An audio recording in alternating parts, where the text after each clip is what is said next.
Welcome, everybody, to a brand new Blu-ray and DVD out and about video today. And this week is all about money, high fashion, and a little crime sprinkled in House of Gucci, hitting store shelves along with the action-adventure prequel, The Kingsman, the all-female action thriller, The 355, the dramatic sports biopic, American Underdog. We also have a little 4K upgrade love this week with the 1999 period piece drama, The Green Mile, and Scream Factory. Oh yes, good old Scream Factory is back with a 4K collector's edition release of the 1980 horror classic, Alligator. Plus much more. So let's go see the deals, exclusives, and we are at our first location, Walmart.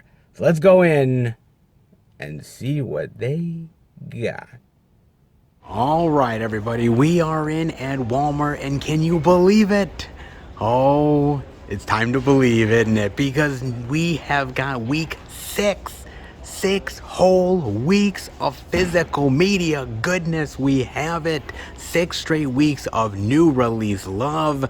They may not have all of the new release goodness, but come on, man, they're trying. 6 whole weeks of it. Oh, I'm starting to become a believer, baby. In a big, bad way. Oh, I hope you are too.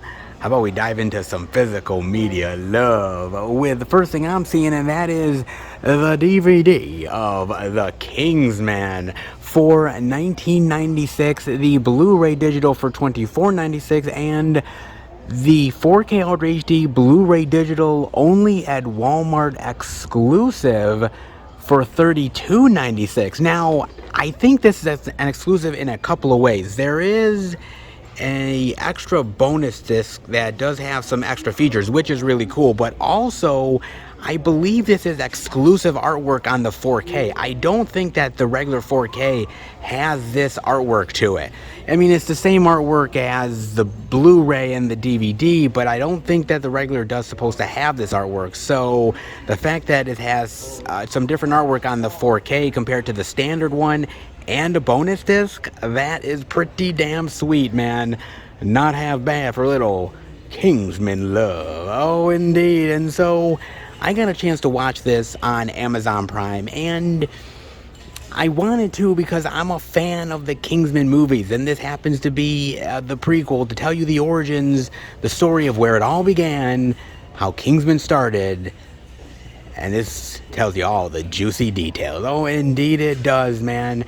Now, you know, the first one I really liked. The second one, slightly not as much. I still really enjoy it, but not nearly as much as I did the first one.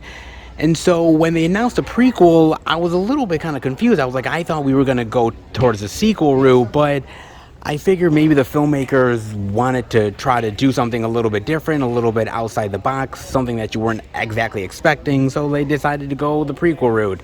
And here we are with The Kingsman. Now, this movie was supposed to be released a long while ago, but because of good old COVID, it got delayed over and over and over again. And finally, when it did, kind of to little fanfare. It didn't make a lot of money. It didn't really get a lot of hype to it. I think the hype had died down at that point. But the people who were excited definitely were. They saw it in the movie theaters. But now it's in its physical media glory, and it's time to talk about it. Now, this movie takes place during World War I, where there's a secret evil organization who is trying to take down governments and end up starting a massive world war that will ruin the reputation of many countries, and this evil corporation can take over the world. You know, evil purposes. You know how bad guys roll. They can never just do the simple plan. They want world domination, damn it. Oh, they definitely do. That's for damn sure. Now, I went in with really low expectations with this movie. I mean, when I realized it was a prequel, I kind of said to myself, I'm like, okay, I was hoping for something else, but a prequel, fine, I'll settle for it. And after watching it, I have to admit, I'm sort of half and half on it. I mean, don't get me wrong, I did kind of enjoy the movie, but I kind of think it's a little bit of a bloated mess at times. I mean, there's so much going on with the story. There's so many characters and, plot situations and double crosses and triple crosses and quadruple crosses and who do you trust and who do you not, and so many characters that are going through the story, and some end up getting shortchanged and get the shaft in a big bad way. Others get more of the spotlight, and I kind of felt like it didn't really gel the way it was supposed to, man. I mean, there are certain elements in this movie that I really enjoy, like Rasputin. Oh my god, do I love Rasputin in this movie, dude. Rhys Ifans, who plays Rasputin, is fucking amazing here. There's one action scene in this film that is absolutely spectacular, where Rasputin is fighting Ralph Fiennes and a bunch of other people. It's the best action scene in the entire film, man. It is so dynamic, and I love the choreography to it. Dude, that got me going in a big bad way. I was like, dude, if everything in this movie was like the Rasputin fight, shit, man, that would be fucking killer. Unfortunately, not so much, man. I mean, like I said, Ralph Fiennes is really cool here. He gets the spotlight in a big bad way. But with a movie that's over 2 hours long, it felt like there were certain plot elements that really felt like they didn't come together, or ones that really didn't even need to be there. I would say a lot of stuff that was just absolutely unneeded, which I was like, why is it there? Just to over lengthen the film. I mean, I enjoy the costumes, I enjoy the settings, I enjoy the dialogue. There's a certain amount of cheekiness to this film that I really appreciate, and I think that comes with Kingsman in general. But I just don't think it quite worked the way it was wanting to. You kind of know where things are heading. It's a little bit predictable at the end of the day, but even more than being predictable, it kind of felt like things were thrown in there for the sake of being thrown in. I mean, since we're playing with World War I, since we're playing with the timeline, we might as well, do things a little bit differently and sort of do it from a unique perspective, the history of the world that nobody really knew about. Sometimes I like that, and sometimes it comes off as a little heavy-handed. This happened to be one of the more heavy-handed times. Plot lines that were completely unneeded, moments where it felt more like a parody than anything else, action scenes that, look, outside of the Rasputin one, which, as I said, is fucking phenomenal, the other ones are not really all that great. They're standard, they're decent for what they are, but they didn't wow me exactly. I was wowed more by the last couple of Kingsman movies than I was this one. It just didn't quite work the way it wanted to. You know where everything is going, you know where the characters have to go, you know that they're going to create the organization. It's all sort of paint by numbers at the end of the day. And yeah, there was some cool, quirky character moments, but this isn't going to get another one. It's just not. It's not going to get another sequel. And at the end of the movie, there's this after-credit scene where they introduce a certain character, and I'm like, oh, come on, man. Are we really? Of course, we're doing a parody of real-life events, and of course we have to introduce this guy? I'm like, that movie has already been done. It's called Inglourious Basterds. Changing the timeline of events and how things happen, yeah, we've dealt with that before, and Quentin Tarantino does it a hell of a lot better than Kingsman does, man.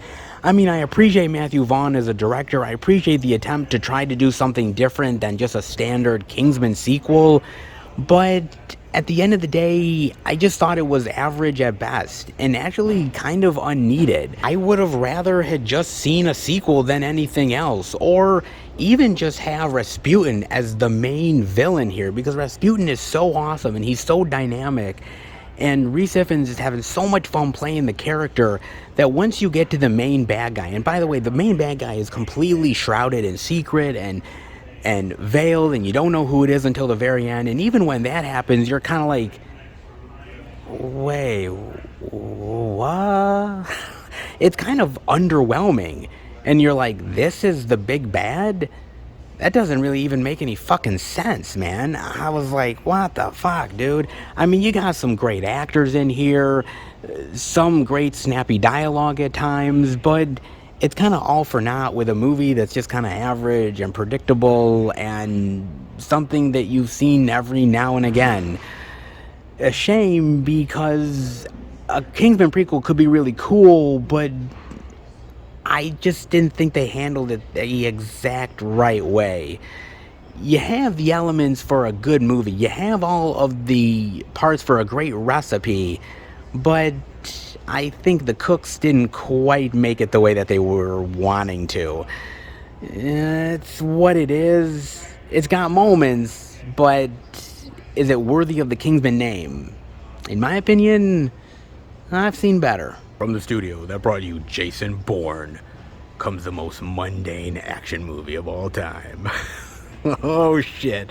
The 355, the Blu-ray DVD digital for $22.96, the DVD for $17.96. Okay, maybe it's not the most mundane action movie of all time, but shit, it's pretty damn close, man. I ain't gonna lie. Oh, Jesus, man, this fucking movie. Alright, so I got a chance to watch this on Amazon Prime, and you wanna know what? Before I even watched it, before I clicked play, I had heard so many bad things about this movie, man. I really have. In fact, my girlfriend's father ended up watching the movie in the theaters with one of his colleagues, and he came back to me. He was like, oh my God, this was an absolute bore fest. I hated the movie and everything. And I'm like, my God. And the crazy thing about this, didn't this movie come out in January of this year in the movie theaters? And it's just hitting physical media now. That's pretty damn quick, guys. Holy shit, man. I don't know if I've seen a more quicker turnover. I mean, maybe I have, but I'm blanking right now, but shit. Yeah, they had no confidence in this motherfucker. That's for damn sure, dude. I mean, basically, it's about this MacGuffin, this device that can take down the entire world and the internet and electronics and you name it. And basically all these government agencies are going after it, and you don't know who to trust and who's on the good side and who's on the bad side. And all these females have to team up together to take down the bad guys and get rid of the MacGuffin for good. Oh, okay. And all that action goodness that applies, right? I mean, sure, I like a really great kick-ass female, badass babes. I love that shit, man. And you've got some really great ones here. Diane Kruger, Penelope Cruz, Jessica Chastain, Lupita Nyong'o. Those are some great badass babes, right? Yeah. But man, they got saddled with a big bad turd. Oh, shit, they did. I mean, God, where the fuck do I start with this? I mean, number one, all of these chicks, they have no chemistry with one another. And that's wild to me. That's absolutely fucking wild to me, guys. I mean, accomplished actors like this, they have no chemistry. How is that even possible? Well, with this movie, it just happens to be, man. Ah, Lord. And not only that, but the action.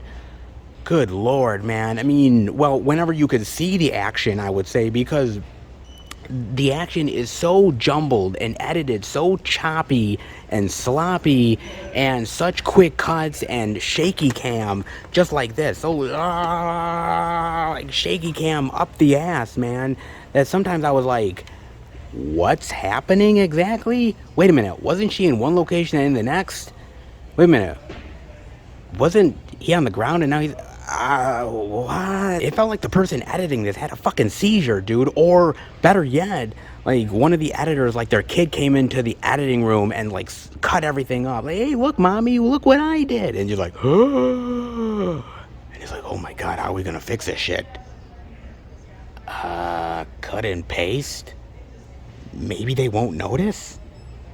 See, let's hope. Oh, man.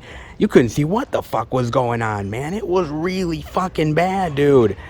The action is so piss poor in here.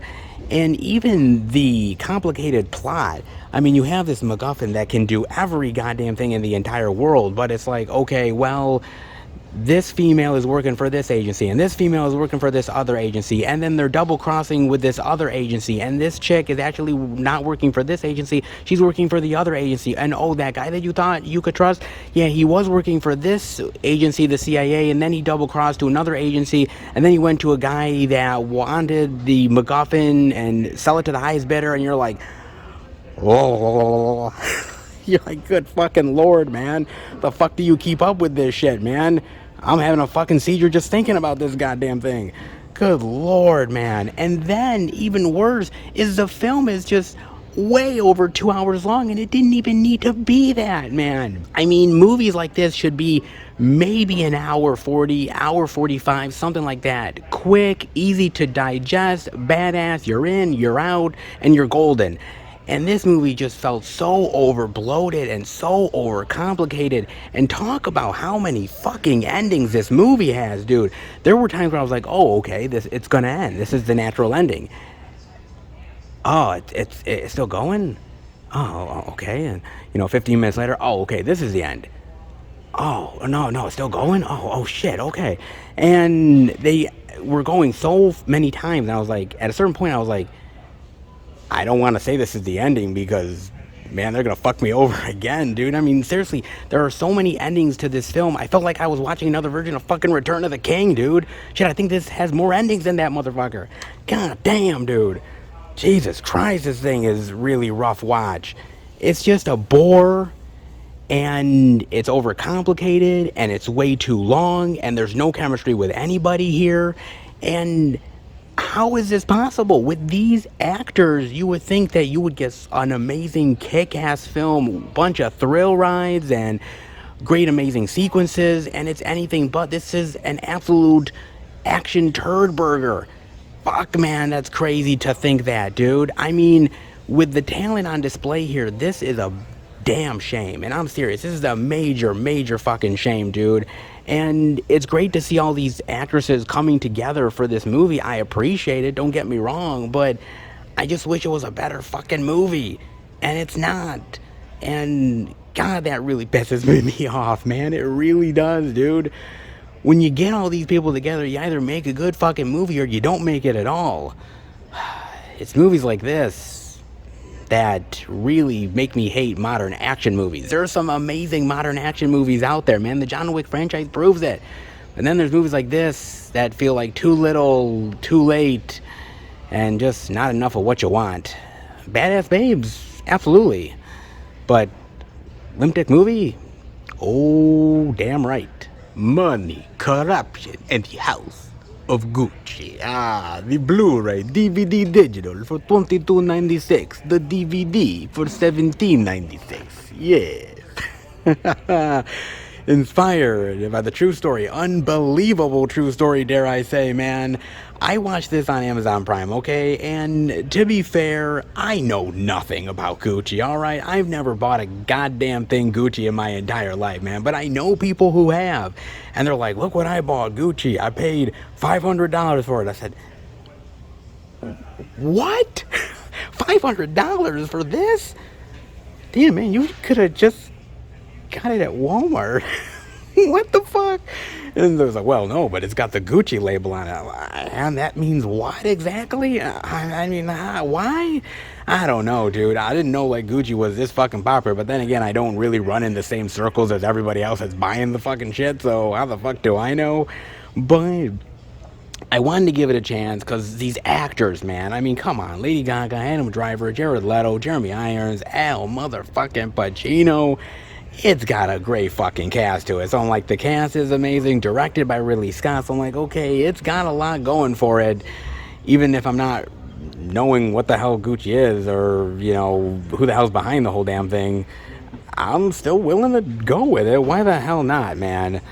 So basically, it is about the Gucci family, specifically certain people within the Gucci family, and it's basically the ups, downs, downfalls of the Gucci family and the corruption that goes along with it. Ah, yes, good old corruption, family drama, and perhaps a little bit of mob mentality too. It's got it all, man, and the kitchen sink.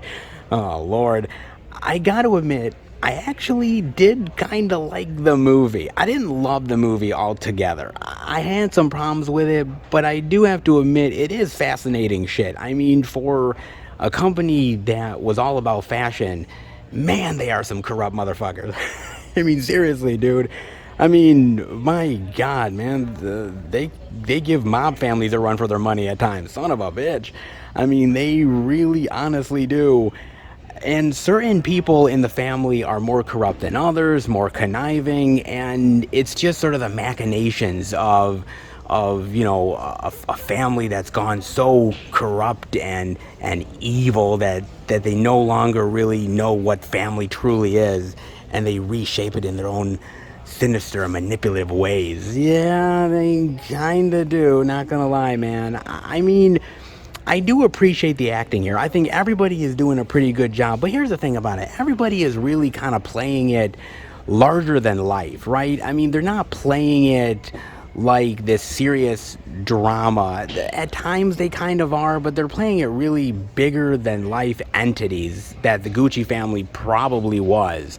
They're up their own ass. They're a little bit, snide and condescending and snarky, but it kind of makes sense, don't you think? However, some actors are doing a little bit more with their roles than others, like Jared Leto.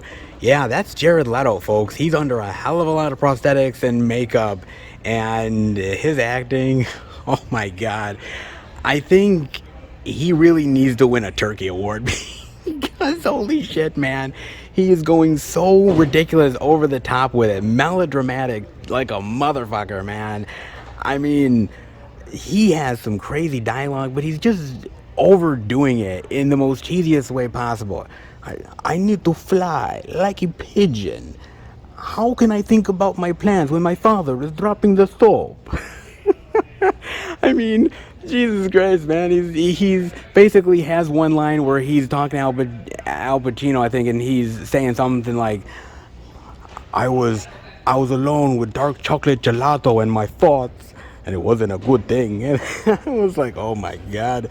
I don't know if I'd ever want to see Jared Leto with that makeup in his own bed alone with gelato. Something tells me that that's the side of him that I'd rather avoid. Oh my goodness gracious, man. Yeah, he, I think, took the absolute cake, man. Way over the top. But the movie is so over heightened anyways, as it is. The personalities, the way they spend money, the way they overdo their lifestyle. It's meant to be a little bit ridiculous, a little bit over the top, and that's how they play it. You could have played it ultra serious, and at times they kind of do, but they also do it in sort of a little bit of a cheesy, ridiculous sort of, hey, look at us, look at our access, and look at how much money we have type of way that they would do things.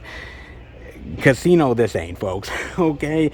But it's got some really good dramatic moments, and it's got some really great acting. I mean, Pacino, dude, he's fucking Pacino, man. He's fucking fantastic. Adam Driver, I think, is really good in this role. And Lady Gaga, I think she's pretty solid here as well, man. I mean, everything is so heightened and everything is over the top and overdone and over excess. You can't quite take it 100% seriously, but you kind of just got to go along with it because that's probably the Gucci way and the Gucci lifestyle and how it actually happened.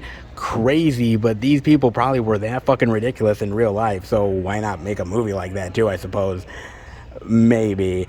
I mean, the other problem that the movie has, and the same with the 355 and the Kingsman as well, is that it's a little over long. It's, again, over 2 hours, and they could have trimmed some fat from the movie, made it a little bit quicker paced. They could have streamlined things a little bit more. And that being said, I mean, I think the soundtrack's fucking awesome, man. As a kid that really loves the 80s music, this shit is fucking fire, dude.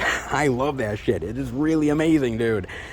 I don't know. I mean, there's moments where I really like the movie, and I think the drama is really cool, and I like the over-heightened sense of this family that's so over the top and so ridiculous that it goes to the most insane levels. But at the same time, I kind of felt that I wish it was more serious and more of a movie like Goodfellas or a Casino, where it was a little more grittier. I don't know. I mean, you can't always get what you want. Gucci is probably a very wild story. I mean, if it's anything like this movie, and when it's an inspired by story, it means that it's not 100% truthful. I mean, let's be real. We weren't in the room. We didn't know the decisions that were made and the conversations that happened. And inspired by means that they took certain liberties with the plot that maybe over heightened it a little bit more than it should have. It's still good, it's still entertaining, but if you're going in expecting this really great corruption story, it's there, but I think it could have been done a little better. Not terrible, all things considered. Trust me, I've seen a hell of a lot worse. But, you know, in other hands, it could have been quite interesting and very, very powerful. Still entertaining, and to see this Gucci family, I mean, trust me, I'd love to be a part of them because I would really want the money, but honestly, I probably wouldn't want to be related to Jared Leto. Yeah, he can keep his gelato and shove it up his ass. Just saying, man. Unique and interesting, that's for damn sure. Interesting indeed, and oh, interesting for Walmart for the 6th week in a row. You gotta love it. Oh yes, they keep on doing their due diligence on physical media, and perhaps there's more to check out. And there indeed is more physical media love to be checking out, especially with these 10-pack collection releases. This is new, or at least I think it's new. It's the first time I'm seeing them. I mean, a lot of 10-pack collection sets. I mean, some of them look kind of interesting. I mean, if you're into that sort of thing. I don't know. These type of releases, to me, they're okay, but more often than not, if you don't love all the films in them, sometimes it's not exactly worth it to get the 10-pack. Unless there's a film in it that's out of print that you really want. That's the only reason to sometimes get these type of things. I mean, they have a lot of them, actually. They have one that's Secrets, Sins, and Betrayals. Monsters Ball, Acrimony, Caught Up, Addicted, Antebellum, Fatale, Confessions of a Marriage Counselor, In the Mix, Confessions of a Call Girl, and Eve's Bayou. Alright, Secrets, Sins, and Betrayals. Kind of unique and interesting, I guess. Out of these ones, big fan of Monsters Ball. Love that movie, man. Acrimony, okay. Antebellum's fucking fantastic. Fatale, it has its moments. Eve's Bayou is really amazing. Can't say I've ever seen Confessions of a Marriage Counselor or Confessions of a Call Girl, but would you be surprised if they were bad? Seriously? Okay, I suppose. I mean, they have that one. They have Drop the Mic. Looks like more like comedy specials than anything else. I mean, I don't mind comedy specials. Probably some of the best ones I've loved is I've loved the Chris Rock stuff, and I've loved the Dave Chappelle stuff. That's always been really funny, but a lot of the comedy specials I can't really get into. I used to get into the old comedy specials back in the day, the George Carlin stuff, but most of the comedians nowadays I don't really get into as much as I used to. They're just not as good as the old school people, you know, like Sam Kinison and Rodney Dangerfield, Bob Saget, you know, those type of people. They're okay, but they can't beat the old school ones, you know what I'm saying? I mean, they got that. They also have Laugh Till It Hurts 10-pack. Okay. Comedy goodness, perhaps? Meet the Blacks? Okay, we're off to a really bad start, man. The Perfect Match, School Dance, Uncle Drew. Uncle Drew ain't half bad. The Hustle, Where's the Money, Baby Mama's Club, Next Day Air. Come on, man, I really hate, man. What the fuck are these movies, man? I haven't heard of half of this shit. I've only heard of 2 of these movies. And those ones don't exactly light the world on fire, you know what I'm saying? I mean, what is this, like a fire sale? They're literally trying to get rid of this shit as fast as humanly possible just to get it out the door? Maybe. Man, whoever buys this is one poor son of a bitch. Jeez. My God, man. I mean, they also have, Power of Love. Lord, let's see what's in this winter, huh? 1982, A Day Late and a Dollar Short. Jeez. Reminds me of this 10-pack set. Achille and the Bee, Abducted, Chapter and Verse, Frankie and Alex, Love Beats Rhymes, Mr. Church, Pride, Their Trip to Bountyville. I mean, not gonna lie, some of them I kind of like. I mean, Akilah and the Bee is really good. Mr. Church, not bad, but Power of Love? Abducted? The Carlina White story? You really want to put that in the Power of Love set? I mean, what the fuck, man? Seriously. This is weird, man. Some of these movies don't make no sense in the set. Man, I mean, they also have Street Justice as well. This might be a little bit better. I mean, you got All Eyes on Me, which is pretty decent. A Day in the Life, Hot Boys, Full Clip, Caught on Tape Belly, which is really good. Belly 2, that's a piece of shit. Body Count, which is not bad. State Property 2 and Mean Guns. Mean Guns is okay. But not much great in this set either. I mean, some a little bit better. I mean, I will give this set a little bit of credit. I mean, it's better than Power of Love. It's better than Laugh Till It Hurts and Drop the Mic and all these other ones. But still not exactly the greatest winner of all time. And honestly, with some of these 10-pack sets, if you like some of the individual movies, just buy them individually.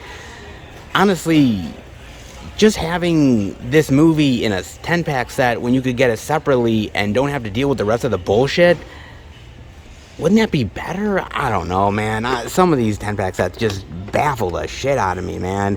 I mean, they also have Justice and Vengeance, which actually looks a bit better. Huh? Maybe? I mean, Law Abiding Citizen, which is pretty good. Brooklyn's Finest. Cell, which I actually kind of like Cell, ain't gonna lie. Traffic, which is just okay. Spun Time in Brooklyn. The Poison Rose with Travolta. Repentance, Snitch. Not the greatest rock film, but okay. Abduction and War. Well, War is good, but when I think of Justice and Vengeance, I don't really think of Taylor Lautner. Do you? Fuck no, man. It's a little bit better, but some of these movies still don't make a lot of sense. Why would you put Cell in a Justice and Vengeance 10-pack? What does Cell have to do with that? And even The Poison Rose. I mean, if you're going to put any Travolta films in there, why put a really shitty one, man, with a crappy hairpiece? What the fuck, man? Jesus. Well, I got that, and the last one, which might actually be the best one. Bad to the bone. Oh, man. This one actually might look a bit better, ain't gonna lie, man. I mean, it's got some solid flicks. Alex Cross. Alright, Alex Cross is kind of shit. I mean, it's not good, man. Black Cobra, Django Unchained, okay, it's not bad. Hellboy, oh, well, yeah, that's the bad remake to Hellboy. Better left unsaid. They do have Kickboxer, though. Kickboxer is good. Red, I like. Sicario, fucking amazing. Terminator 2, Judgment Day. Enough said, man. So damn good. The Expendables, the first one, which is pretty solid, and The Punisher. I think this was the one with Thomas Jane, I think, which is not terrible either. It's just kind of okay of a Punisher film, but much better of a set than the other ones. I mean, that's for damn sure. These ones are not exactly lighting the world on fire. This one has a little bit better, but again, out of this set, I could say Django Unchained, I could say Red, Kickboxer, Sicario, Terminator 2 Judgment Day, The Expendables. Okay, actually most of it is pretty damn good, but Black Cobra?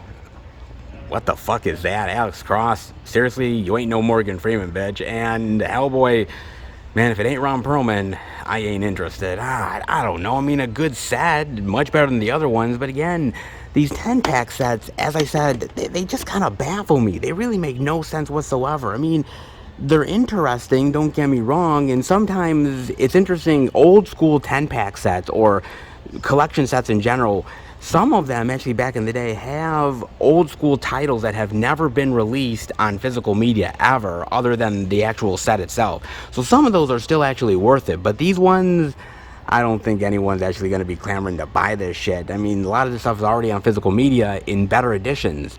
This is just watered down 10-pack sets. Did you really think they'd be that good? I didn't think so. Oh, best one is Bad to the Bone, and honestly, some of the ones I want, I kind of already have. Yeah, Limp Dick Effort? Who is actually releasing this stuff? I don't know. Lionsgate is. Yes. Of course they are. I don't know, man. It didn't really interest me. Still doesn't. I mean, again, cool, interesting sets if you're interested in some of these films, but honestly, it's just waste in the collection. a waste of movies that you're probably not going to be interested in or ever watch again. And honestly, the good shit, just buy individually. You really won't regret it, honestly, guys. Interesting time pack. You rarely see these sort of collection sets anymore, but when you do, well, they don't exactly impress.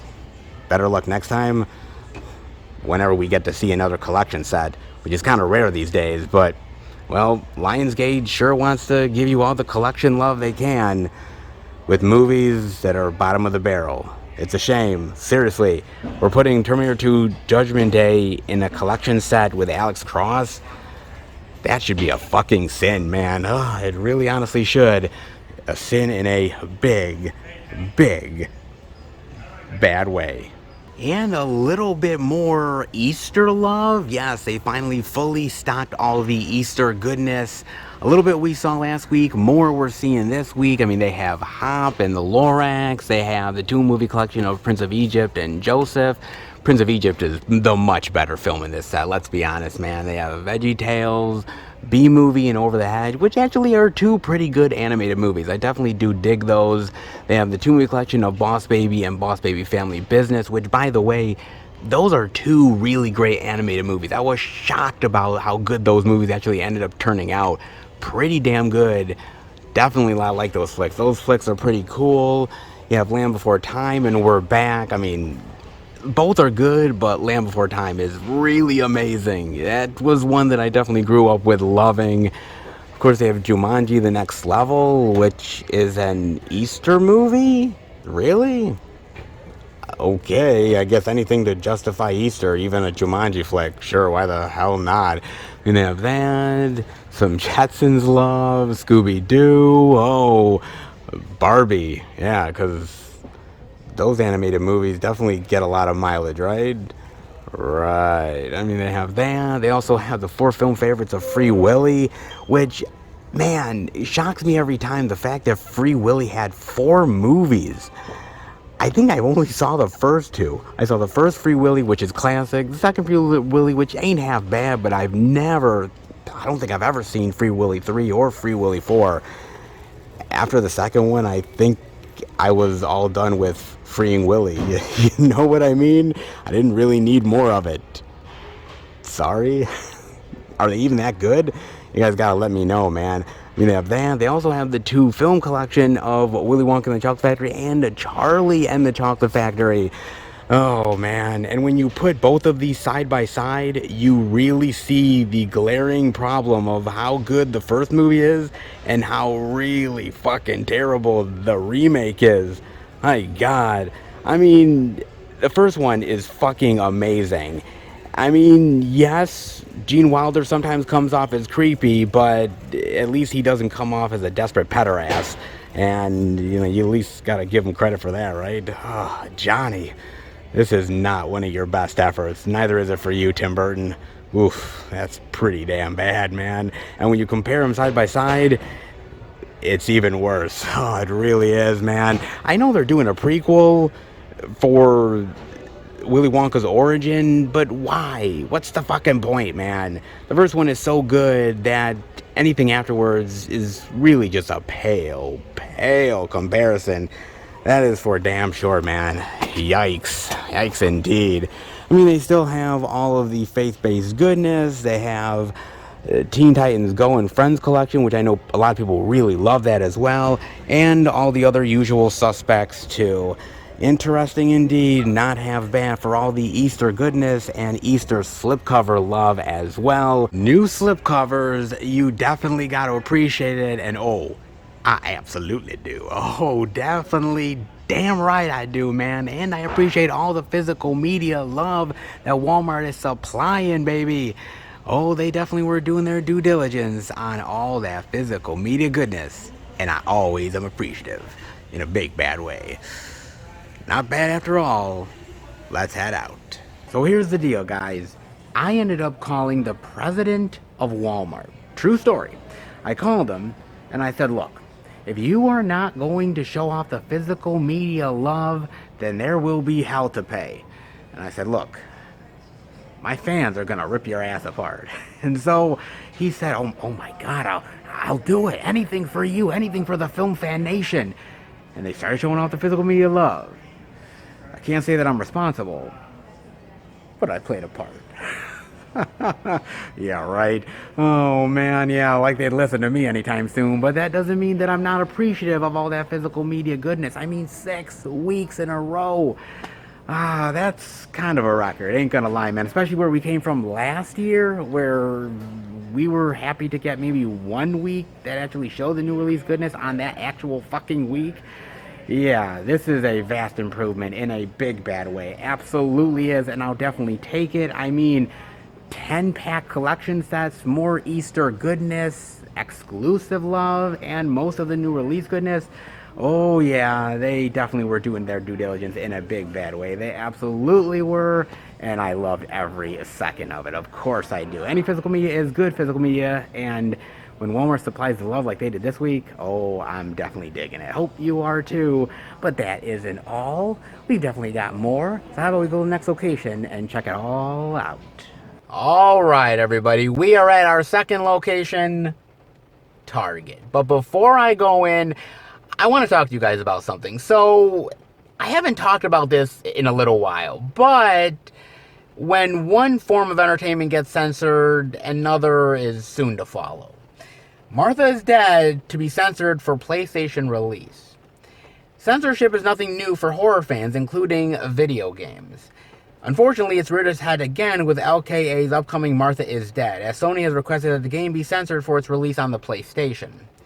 Martha is Dead publisher Wire Productions took to Twitter to explain that as per Sony's request, LKA has had to modify the experience on the PS5 and PS4 versions. The resulting changes have unfortunately rendered some elements of the game no longer playable. Neither Wire Productions nor LKA have specified exactly how the offending content will have to be censored to appease Sony, although it does seem that they will remain in cutscene form instead. While Martha is Dead will still launch digitally on February 24th for the PS4 and PS5, the physical version of the game will have to be delayed to yet an undisclosed date. The physical edition of the game will still contain the bonus content promise, however. The PC and Xbox version of Martha is Dead will be unaffected by these changes and not censored at all. Well, at least there's that.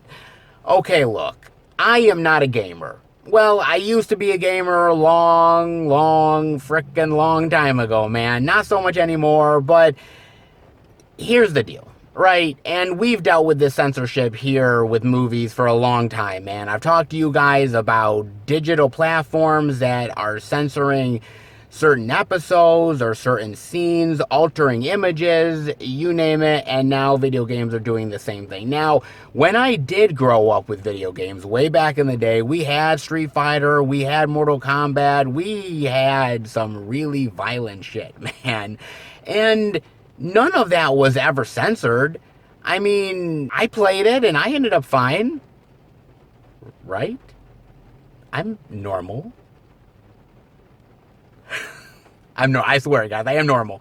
But that was never really the case. There was no issues, and if there was, your parent would be responsible, and they'd be like, hey, you know, it's a little too much, time to go to bed, or turn that thing off. They would do that.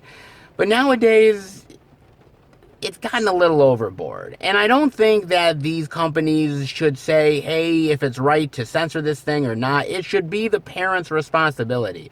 If the parent feels like this is not a good thing for their kids, then don't get it for their kids. If they think it's fine and it's not going to harm the kid, then that's okay too. If they think that there's scenes that might be affecting them, then they talk to them about it. Companies need to trust in their product and trust in their base of fans. And unfortunately, this is not happening anymore. And it's the same thing with Disney. There was some animated Disney movies that got censored, and ones that I was kind of baffled by. And I thought to myself, I'm like, why isn't this the parent's responsibility? If the parent doesn't want them to watch it because it depicts, you know, things that are no longer welcome in society, okay, fine. It's so tough, man. We're riding a line between what is safe and what isn't, and what's allowed and what's not, and what's right and what's wrong. And at this point, that line is sometimes getting blurred a bit. And sometimes I'm for censorship. Sometimes there is moments where I'm like, okay, I get this. I understand why we're doing it. Sometimes it doesn't feel right, but I can see where their heart is coming from.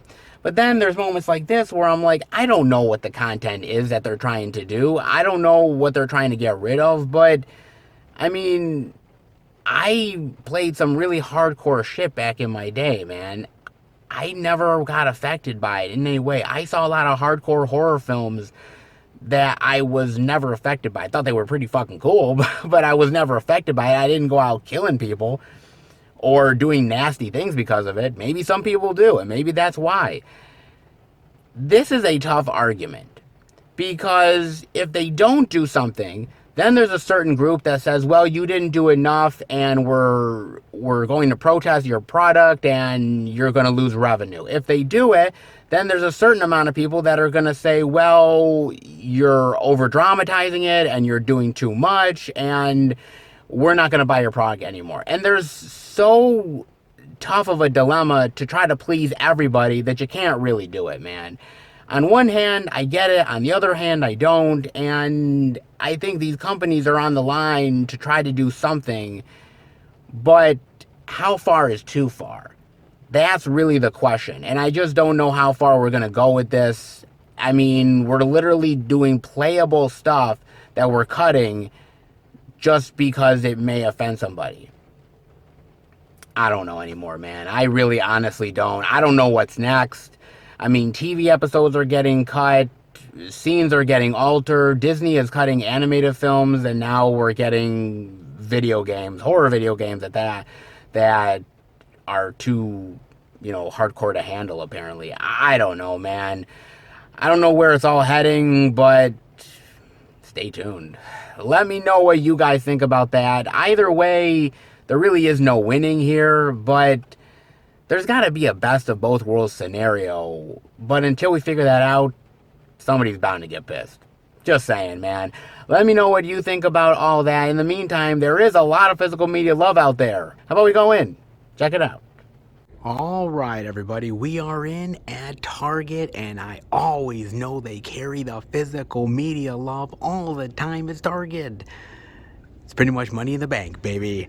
Let's dive in with the first thing I'm seeing, and that is the DVD of The Kingsman for $19.99, the Blu-ray digital for $24.99, and of course, the 4K Blu-ray digital for $29.99. And I knew it. I knew that the standard 4K was slightly different artwork than these two are. So that Walmart exclusive is actually kind of even cooler if you think about it, because not only with the bonus discs, but also the different 4K artwork as well. That's pretty cool, but the standard is pretty damn sweet also. Not bad at all. Pretty damn cool, man. And I gotta admit, the best thing about this movie, well, okay, outside of Rasputin, but the best thing is Ralph Fiennes. Man, Ralph Fiennes kills it in this role. If there's any great movie that really is like, okay, Ralph Fiennes is one badass motherfucker, man, and this movie really truly shows his skills off in a big bad way, and I really appreciate Ralph Fiennes. I truly do, man. Actually, he has been getting quite a lot of praise in recent years for playing He Who Shall Not Be Named. Well, I guess if I gotta say it, I will. Voldemort. Yeah, I know. I don't want to say it too loudly. Yes, he did. He played such a wonderful Voldemort, man. So evil and nasty of a wizard. Oh, he did such a magnificent job. He was living it up in the role, man. He did such an amazing job. He was so good. So I can see why he got all the praise that he did, but he's so much more than just Voldemort. He's done so many great roles. I mean, he was awesome in Schindler's List. Oh my God, he was terrifying in that movie. He was really awesome in Strange Days. Strange Days is a really great cult classic movie. He was really phenomenal in The English Patient. That's a movie that really catapulted him in a big bad way. I really like that movie Spider that he did. Creepy, kind of underrated flick. Of course, he also ended up doing Red Dragon. Yeah, you gotta admit, he was really fucking terrifying as Francis Dollarhide. He was fan-frickin-tastic. I mean, he's probably one of the people that actually made that movie as good as it actually was. He was phenomenal, man. Yeah, it isn't always roses. I mean, he did do Made in Manhattan with Jennifer Lopez. Well, not everybody's perfect. But for the most part, he's a really amazingly solid actor. And now, being part of the Bond franchise as M, I mean, he's going to be a part of that franchise for a long ass time. So, man, I mean, he got into a great fucking role, man. I mean, that's like easy money right there. But he's also played a spy before as well. You don't remember? He was in the Avengers. Oh, you thought I meant the Marvel Avengers. No, no, no. The Avengers, the movie that was based off of the TV series with him and Uma Thurman.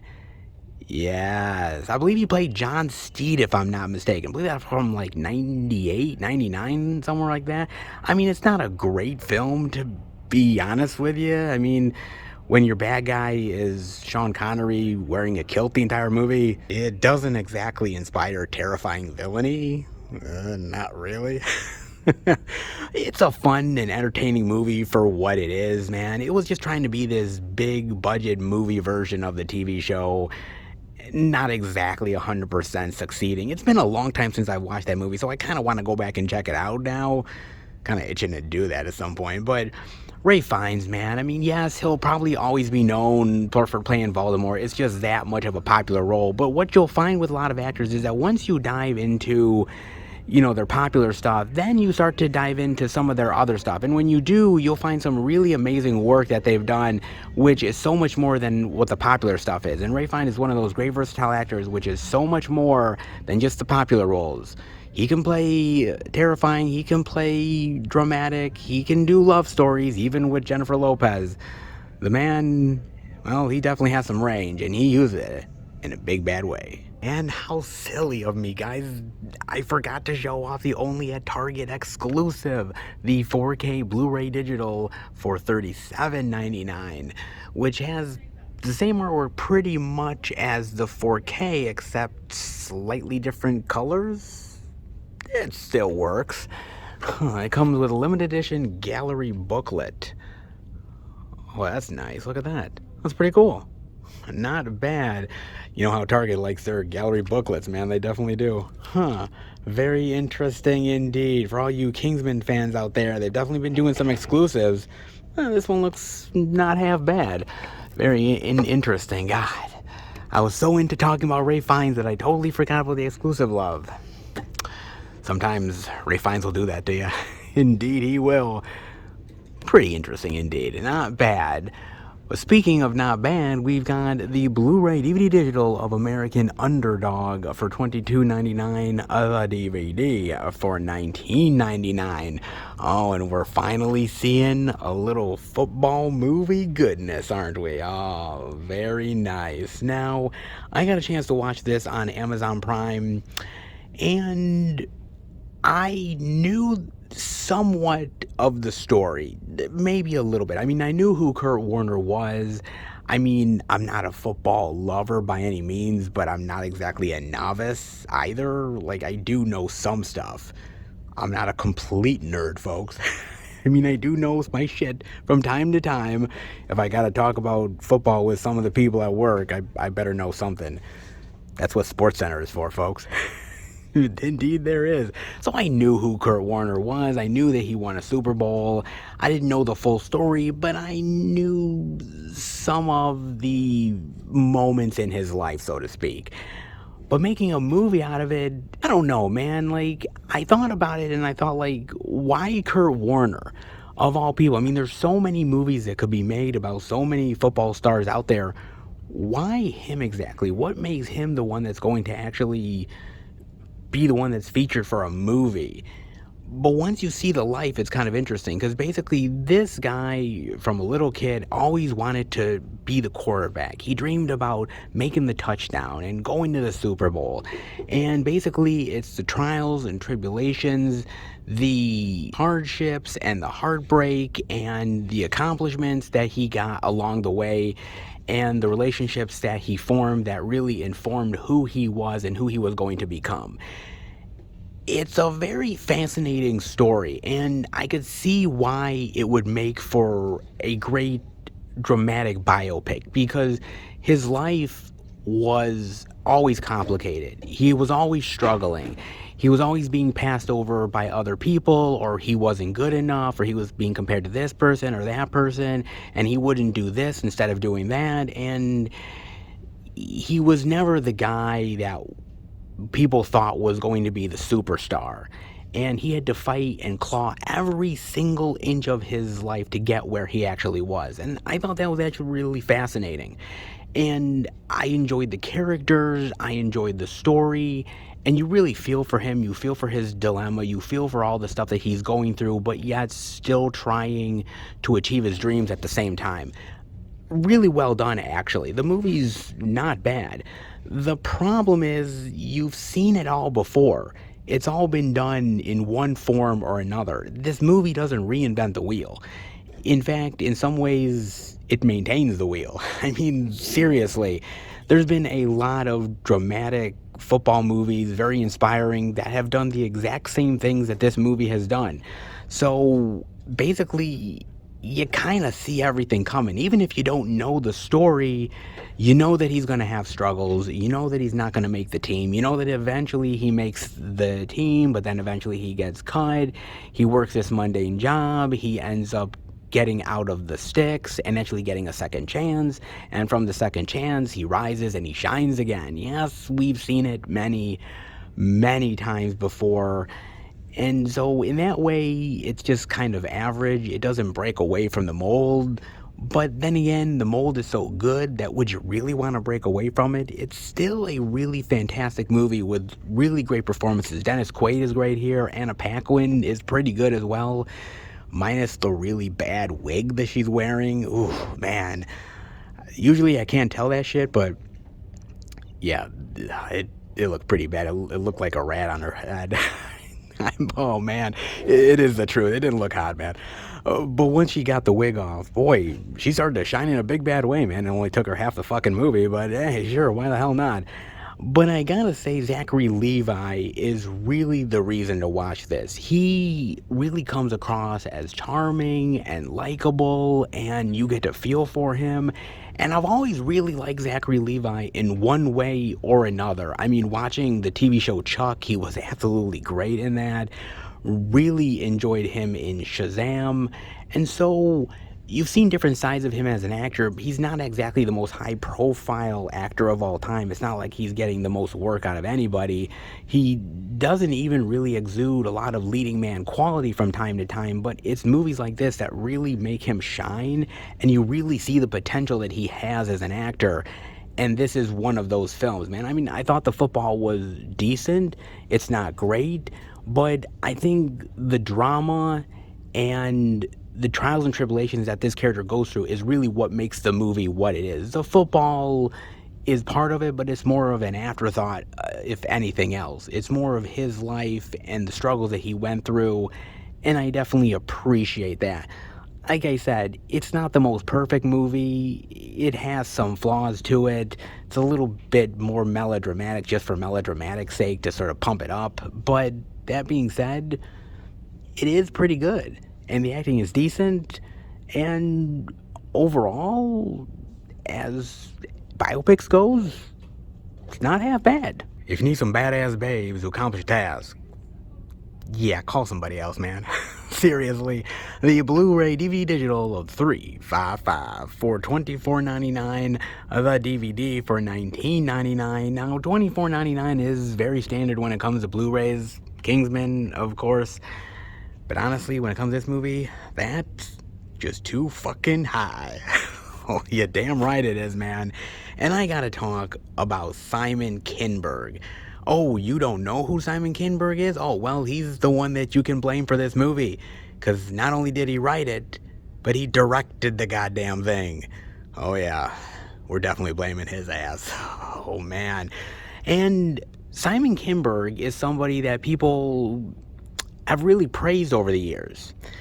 And I'm kind of wondering why. Because, yes, he wrote Mr. and Mrs. Smith. Really great. I dig that one a lot. Of course, he helped write X-Men Days of Future Past, one of the best X-Men films of all time. Definitely appreciate that. He wrote Jumper. Not half bad. But honestly, he's written a lot of fucking shit, man. Triple X, State of the Union, anybody? Yeah, that's a real piece of shit. He also wrote This Means War, which is not bad, but exactly doesn't light the world on fire. Oh, I also forgot to mention that he wrote X-Men Apocalypse. Yeah, one of the more shittier X-Men films of all time. So he wrote that. Oh, and it gets even worse, guys, because you know what else he wrote? He wrote Fantastic Four. Oh, no, not the Tim Story directed movies. Fan Four Stick. The worst one of the bunch. He wrote that. Yeah, it's true. Oh my God. And then it gets even worse from there, guys, because his major theatrical movie that he directed, his big directorial debut, X-Men Dark Phoenix. Oh, God, man, what a fucking turd burger. Jesus Christ, man. And apparently, Jessica Chastain was thinking about who could direct this movie, and she immediately thought of Simon Kinberg because, yeah, the same guy that directed fucking X-Men Dark Phoenix has to direct a female action movie. What the fuck? Seriously? Come on, man. I just don't get the praise that this guy has because he's written and directed far more mediocre shit than he's actually done good crap. I mean, just because he did a couple of really solid movies doesn't mean that the rest of the career is washed away. Pretty much the rest of the career is proof that he ain't that hot, folks. I'm just saying. You know, honestly, when you're that bad, Hollywood should probably just not give you any more chances. I mean, when X-Men Dark Phoenix flopped on its ass, that should have been the end of him. But no, Jessica Chastain figured, hey, this guy can direct our movie. And if you've watched the damn thing, you know that's anything but the truth. Man, this guy is amateurish at every single fucking level. He can't direct actors. He can't write the dialogue. Fuck, he can't even shoot a goddamn action scene, man. Shit, I'm a simple YouTuber and I could probably do a hell of a lot better than this motherfucker, man. Damn. So somebody call my ass to direct. Shit, I'll step in. Fuck. You know, look, some directors are absolutely brilliant. Some writers are amazing. And sometimes you just don't have what it takes, and you end up getting chance after motherfucking chance. And Simon Kinberg is the rule that maybe some people, yeah, you should probably call it quits. Sooner rather than later. The Father, the Son, and the House of Gucci. The Blu-ray DVD digital for $24.99. Yes. And when it comes to talking about this movie, you kind of have to talk about Lady Gaga, right? Yeah, you do. She's gotten a lot of praise, but she's also gotten a lot of pushback as well. The movie is bigger than life, way more theatrical than I think it needed to be, and I think people have kind of pushed back on her acting in this movie, but I thought her acting was fine. I really have no problem with her acting. I mean, she's not the best of the bunch, but she's definitely no slouch either, and I've always really enjoyed Lady Gaga. First of all, I think her music is pretty good. I've always really enjoyed her stuff. I mean, I've had no problem with the music that she's made. I've always thought it was really cool. But as far as her acting career, yeah, I mean, she's on the upswing, put it that way. I mean, when your first theatrical role was being a random alien imposter on a TV monitor in Men in Black 3, well, there's only one way to go but up. I mean, seriously, man. Some of the other stuff that she's done, I haven't been that impressed with. I mean, Machete Kills, she had like a little tiny cameo role, and that's about it. She did do a bit better in Cincy, A Dame to Kill For, but it's honestly a small role, and it doesn't really add up to much, especially when you're in that big of an ensemble. It's not that she made the most biggest impression of all time, but it wasn't until she did A Star Is Born, when she did that movie, when everybody sort of stood up and was like, okay, this chick has an opportunity to be an actress if she really puts her heart and soul into it. This movie proves that. And it depends, I think, on who she works with. I think it depends on the material that she gets. I think this movie is very interesting in her acting ability, where I think she's maybe trying to overdo it a little bit too much. she's trying to be so evil and conniving and maybe overdo it to maybe a bit more of a melodramatic effect than it really needed.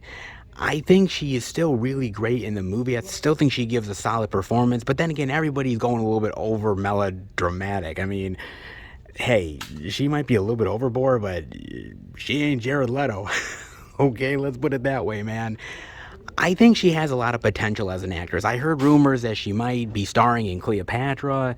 If she is, I think that would be a very interesting movie for her to be a part of. But my word of warning to Lady Gaga is be careful of what you enter yourself into as an actress. And just know that there's a lot of scrutiny that comes with that. And not every female musician that goes to acting succeeds. I mean, yes, you look at somebody like Cher that did Moonstruck, which is absolutely fantastic, and she did a couple really great movies, but honestly, now she's more of a joke than anything else. So it depends on what roles you take. It depends on how Hollywood defines you and how you end up defining yourself. It's not going to be an easy road. There's going to be a lot of pitfalls, and you have to make sure that you're ahead of the game, because if you're not as good as what everybody says you are, if you don't continue to make movies that people like and make money, then Hollywood will just throw you away like waste. They've done it with a lot of other actresses, and why wouldn't they do it with Lady Gaga? It makes a lot of sense, man, if you really think about it. Look, she has a huge fan base for a reason. They love her. I mean, when she didn't get an Oscar nomination, man, fans fucking went apeshit, man. They were like, oh, this is unfair. She deserves an Oscar nomination. Look, she was good in the movie, but it wasn't a Star is Born level good. And if she's really committed to being an actress, there will be more opportunities for her to get Oscar nominations, for her to be in the spotlight more.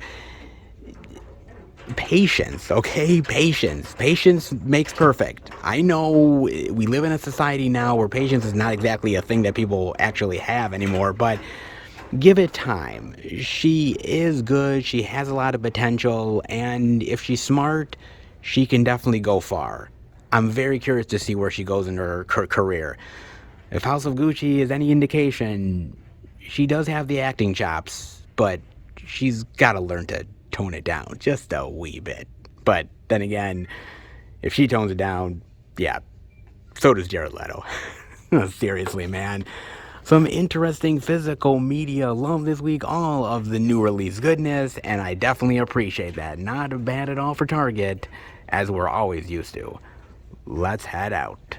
When dining on physical media, always put Target on the menu. And oh, indeed I do, baby. I definitely have for quite a while, because they've just been pulling it out week after week after week. They seriously can contend with the big boys, and this week definitely proves that. All of the new release love, even an exclusive as well, they do their best to keep up, and they've done a pretty damn good job of it overall, man. I mean, yes, they don't have everything. They don't have some of the 4K upgrade love that I would have liked to have seen, but hey, not everybody's perfect. Just saying, man. But they do their job, and they do it pretty darn well overall. And as a physical media lover, I definitely appreciate that, and I know you guys do too. Ah, yes, another week for all that physical media goodness here at Target, and let's hope for more in the future. Oh, let's hope indeed. But enough of this place. We've seen all the physical media they have to supply. How about we go to the next place, and hopefully more physical media love to come. All right, everybody. We are at our third location, the second Walmart. I'm going to go in and check out if there's any interesting physical media worth checking out. If there is, I will bring it back to FilmFan108H2 and show it up to each and every one of you. But before I do that, I got to talk about a trailer with you guys. And yes, it was inevitable. We're going to wrap up yet another trilogy for Jurassic Park. Well, Jurassic World. Get ready, whether you want it or not, dinosaurs are back in a big bad way in Jurassic World Dominion. Yes, hitting a theater near you in the summer. Oh yes, get ready for more dinosaur craziness.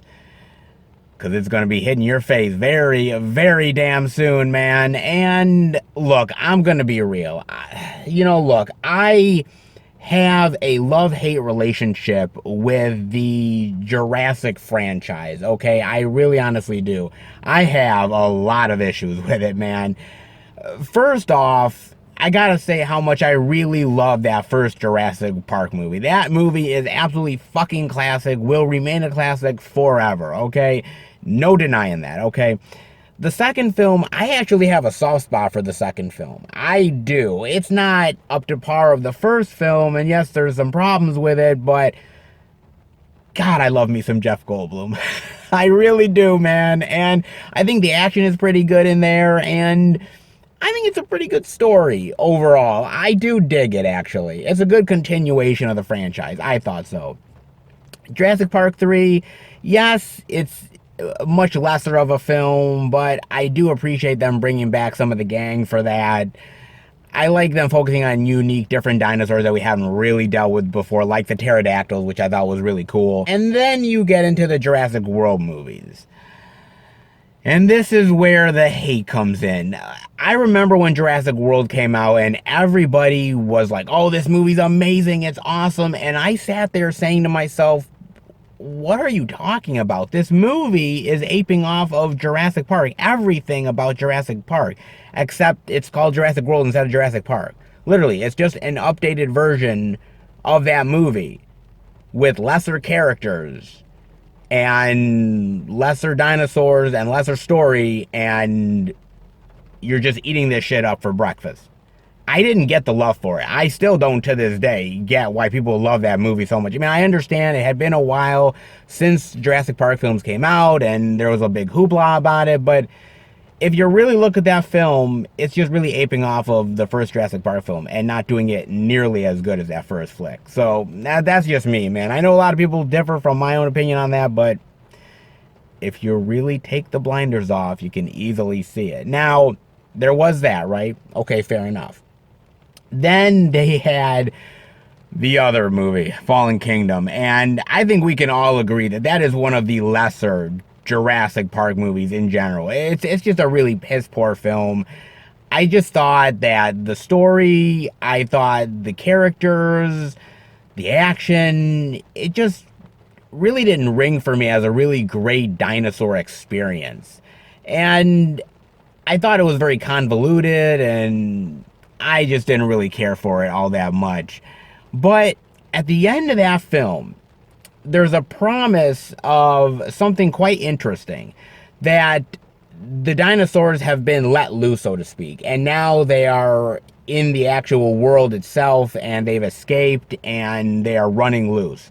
And now this film picks up sometime later after all that has happened. And now not exactly the dinosaurs are living with us, we're living with the dinosaurs because they are ferocious beasts, huge, gigantic monstrosities, and they literally are taking over our world one by one. And basically, it's Chris Pratt's job, Bryce Dallas Howard's, to basically wrangle all of them up and try to preserve them, but yet get them away from society in general. And that's just the complications, if not even more complications, with probably other people that are having other interests in them.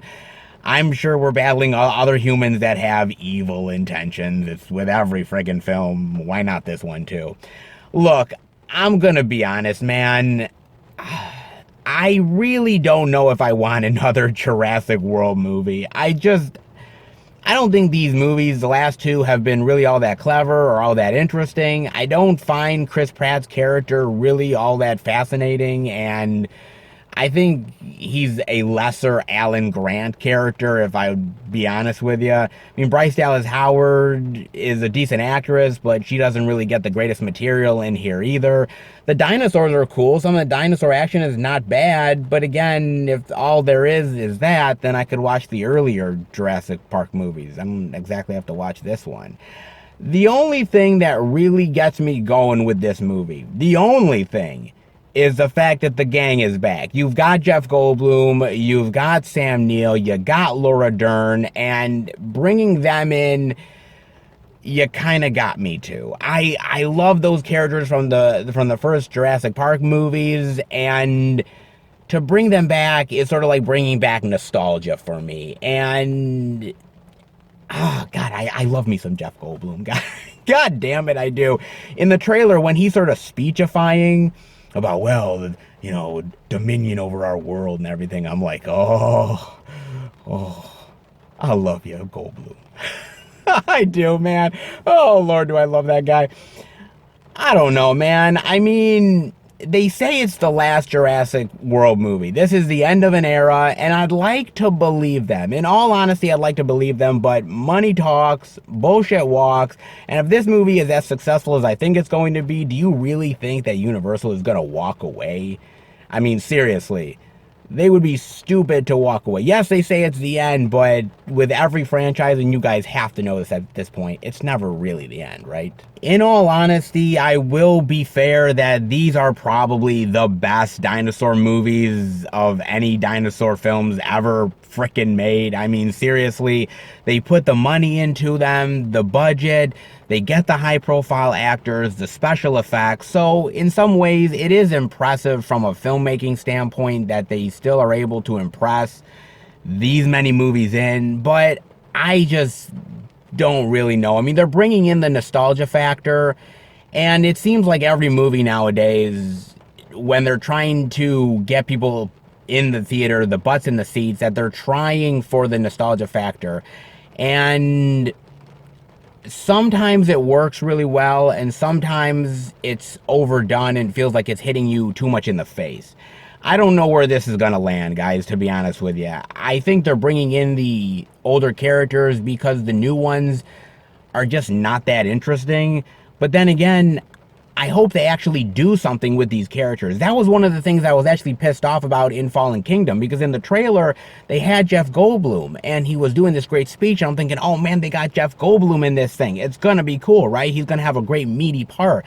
And then all he was in a courtroom doing a little speech, and that was it at the end of the movie. He had maybe like a minute or two of screen time.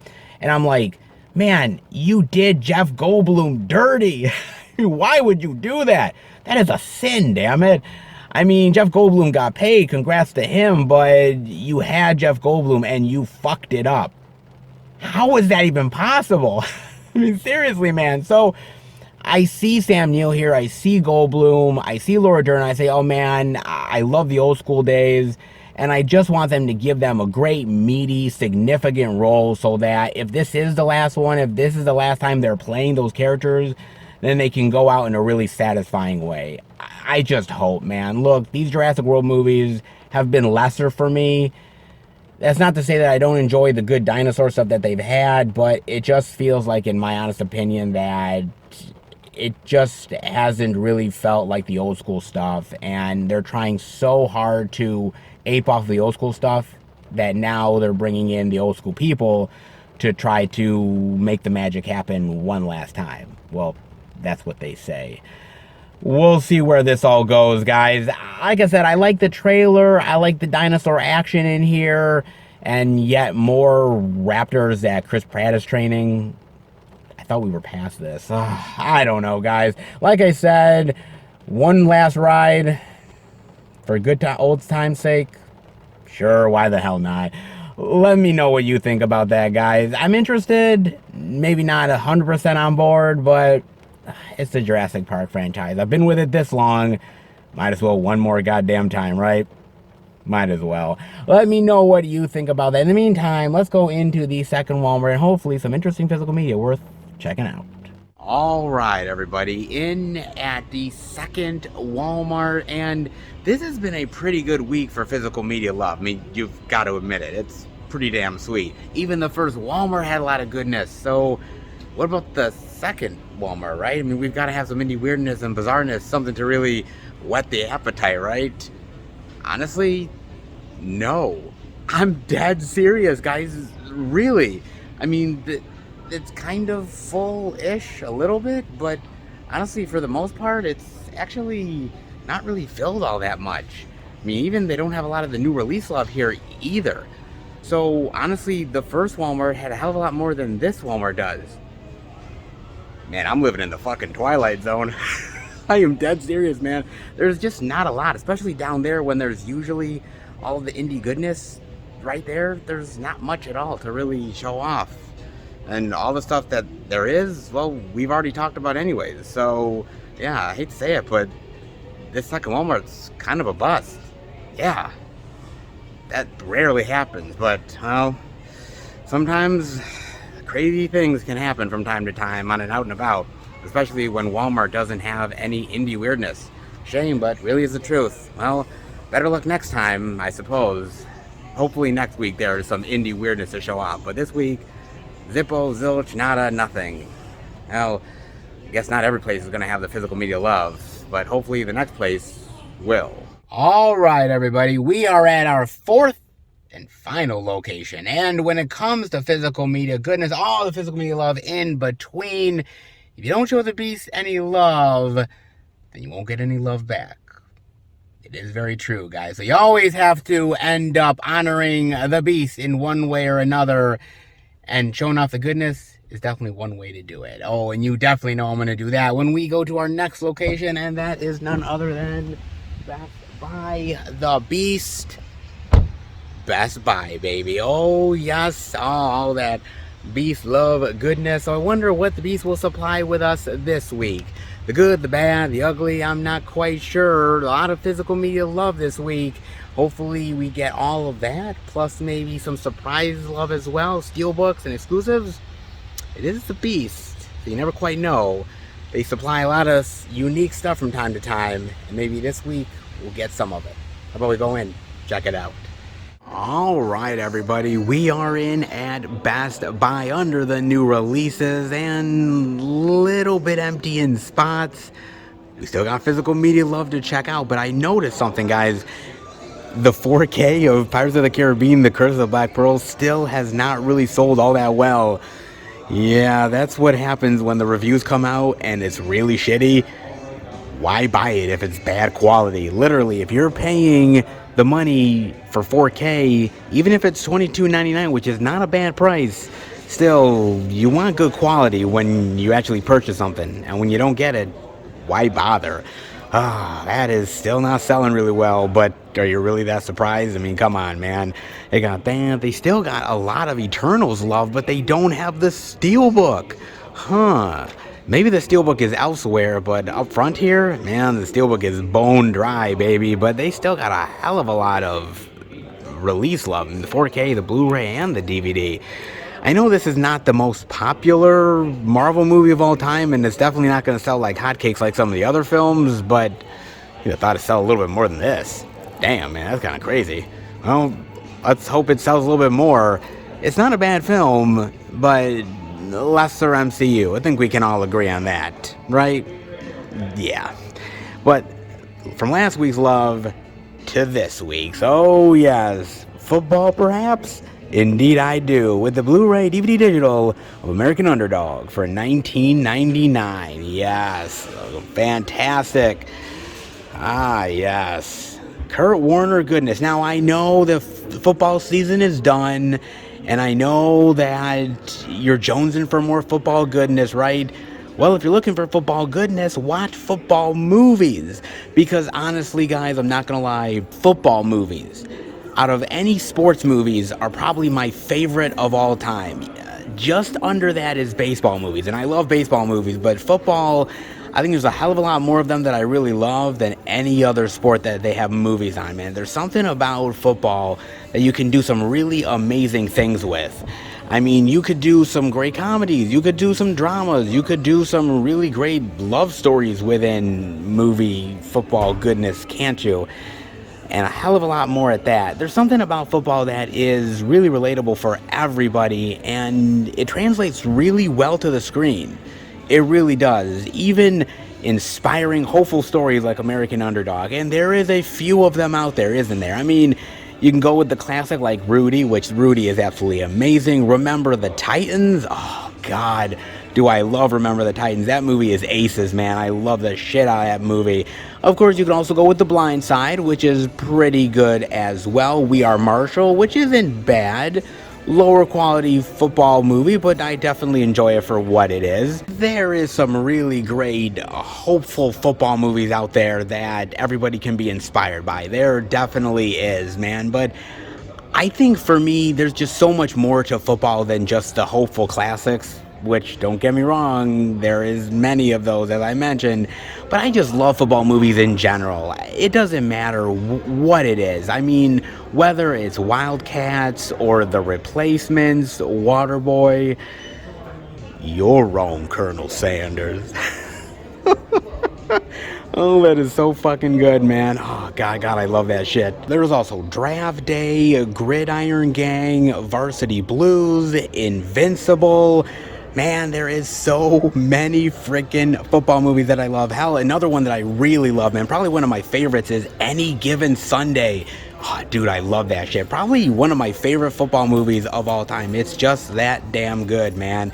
But there is a couple of underrated ones that I loved when I was a kid growing up. One of them was Little Giants with Rick Moranis. Do you remember that one?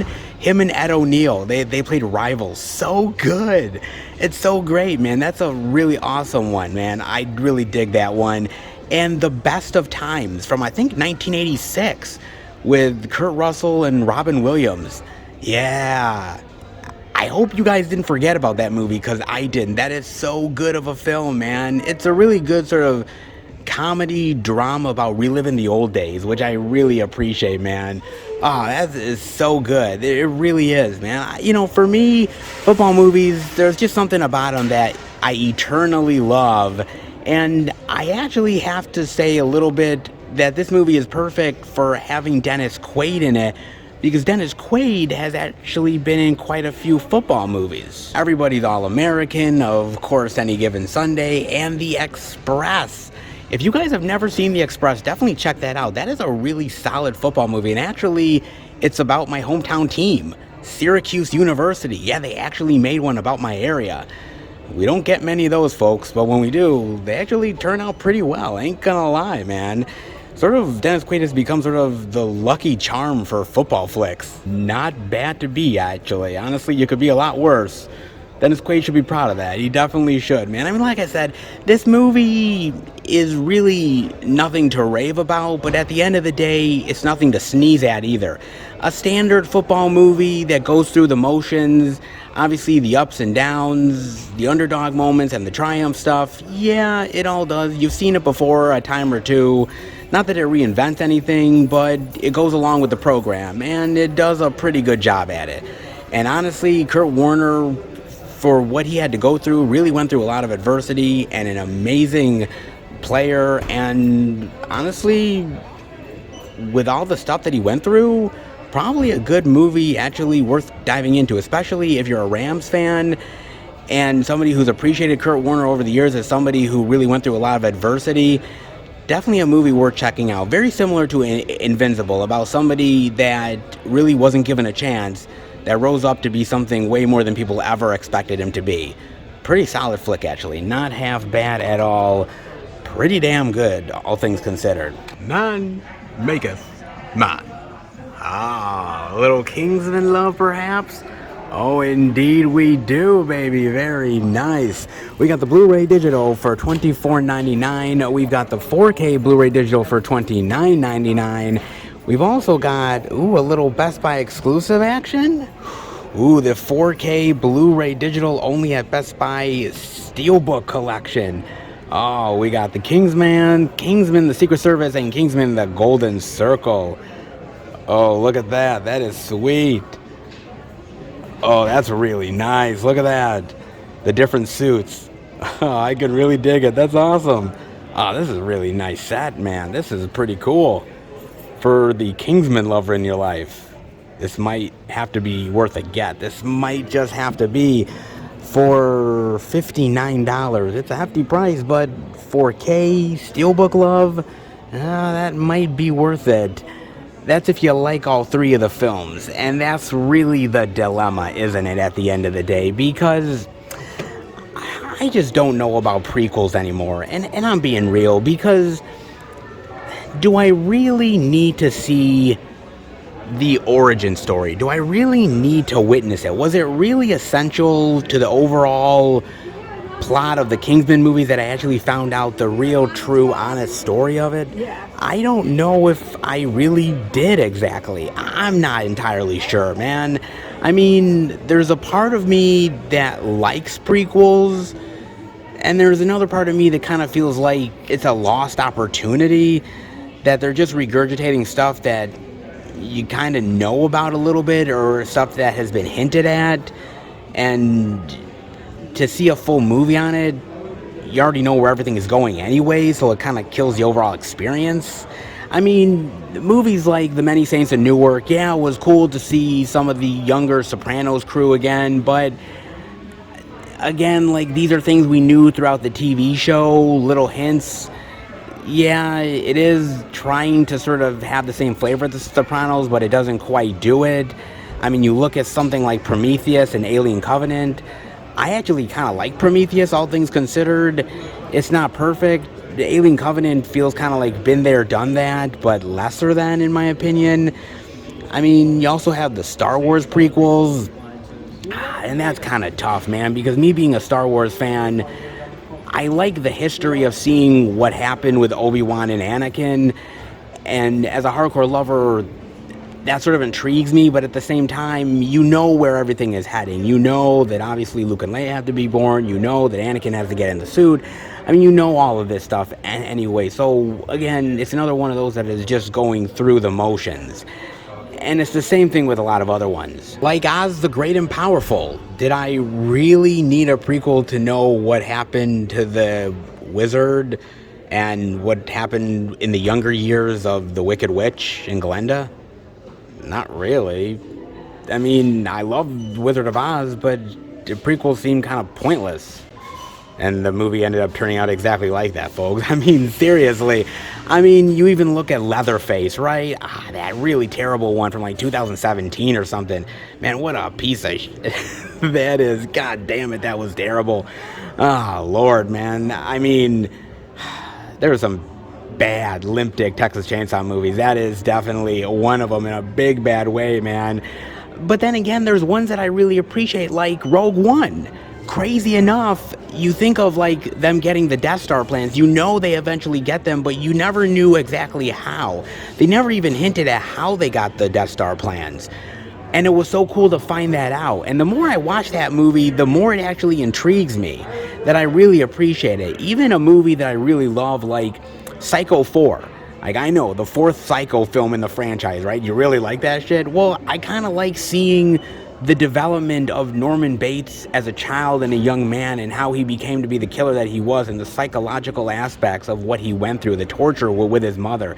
Like, that is some really cool shit that I thought was really fascinating to me, man. So, on one side of the argument, yeah, prequels can be kind of boring and mundane, and you know where it's all heading. On the other end of the spectrum, they can still give you something that's new and interesting that you haven't seen yet.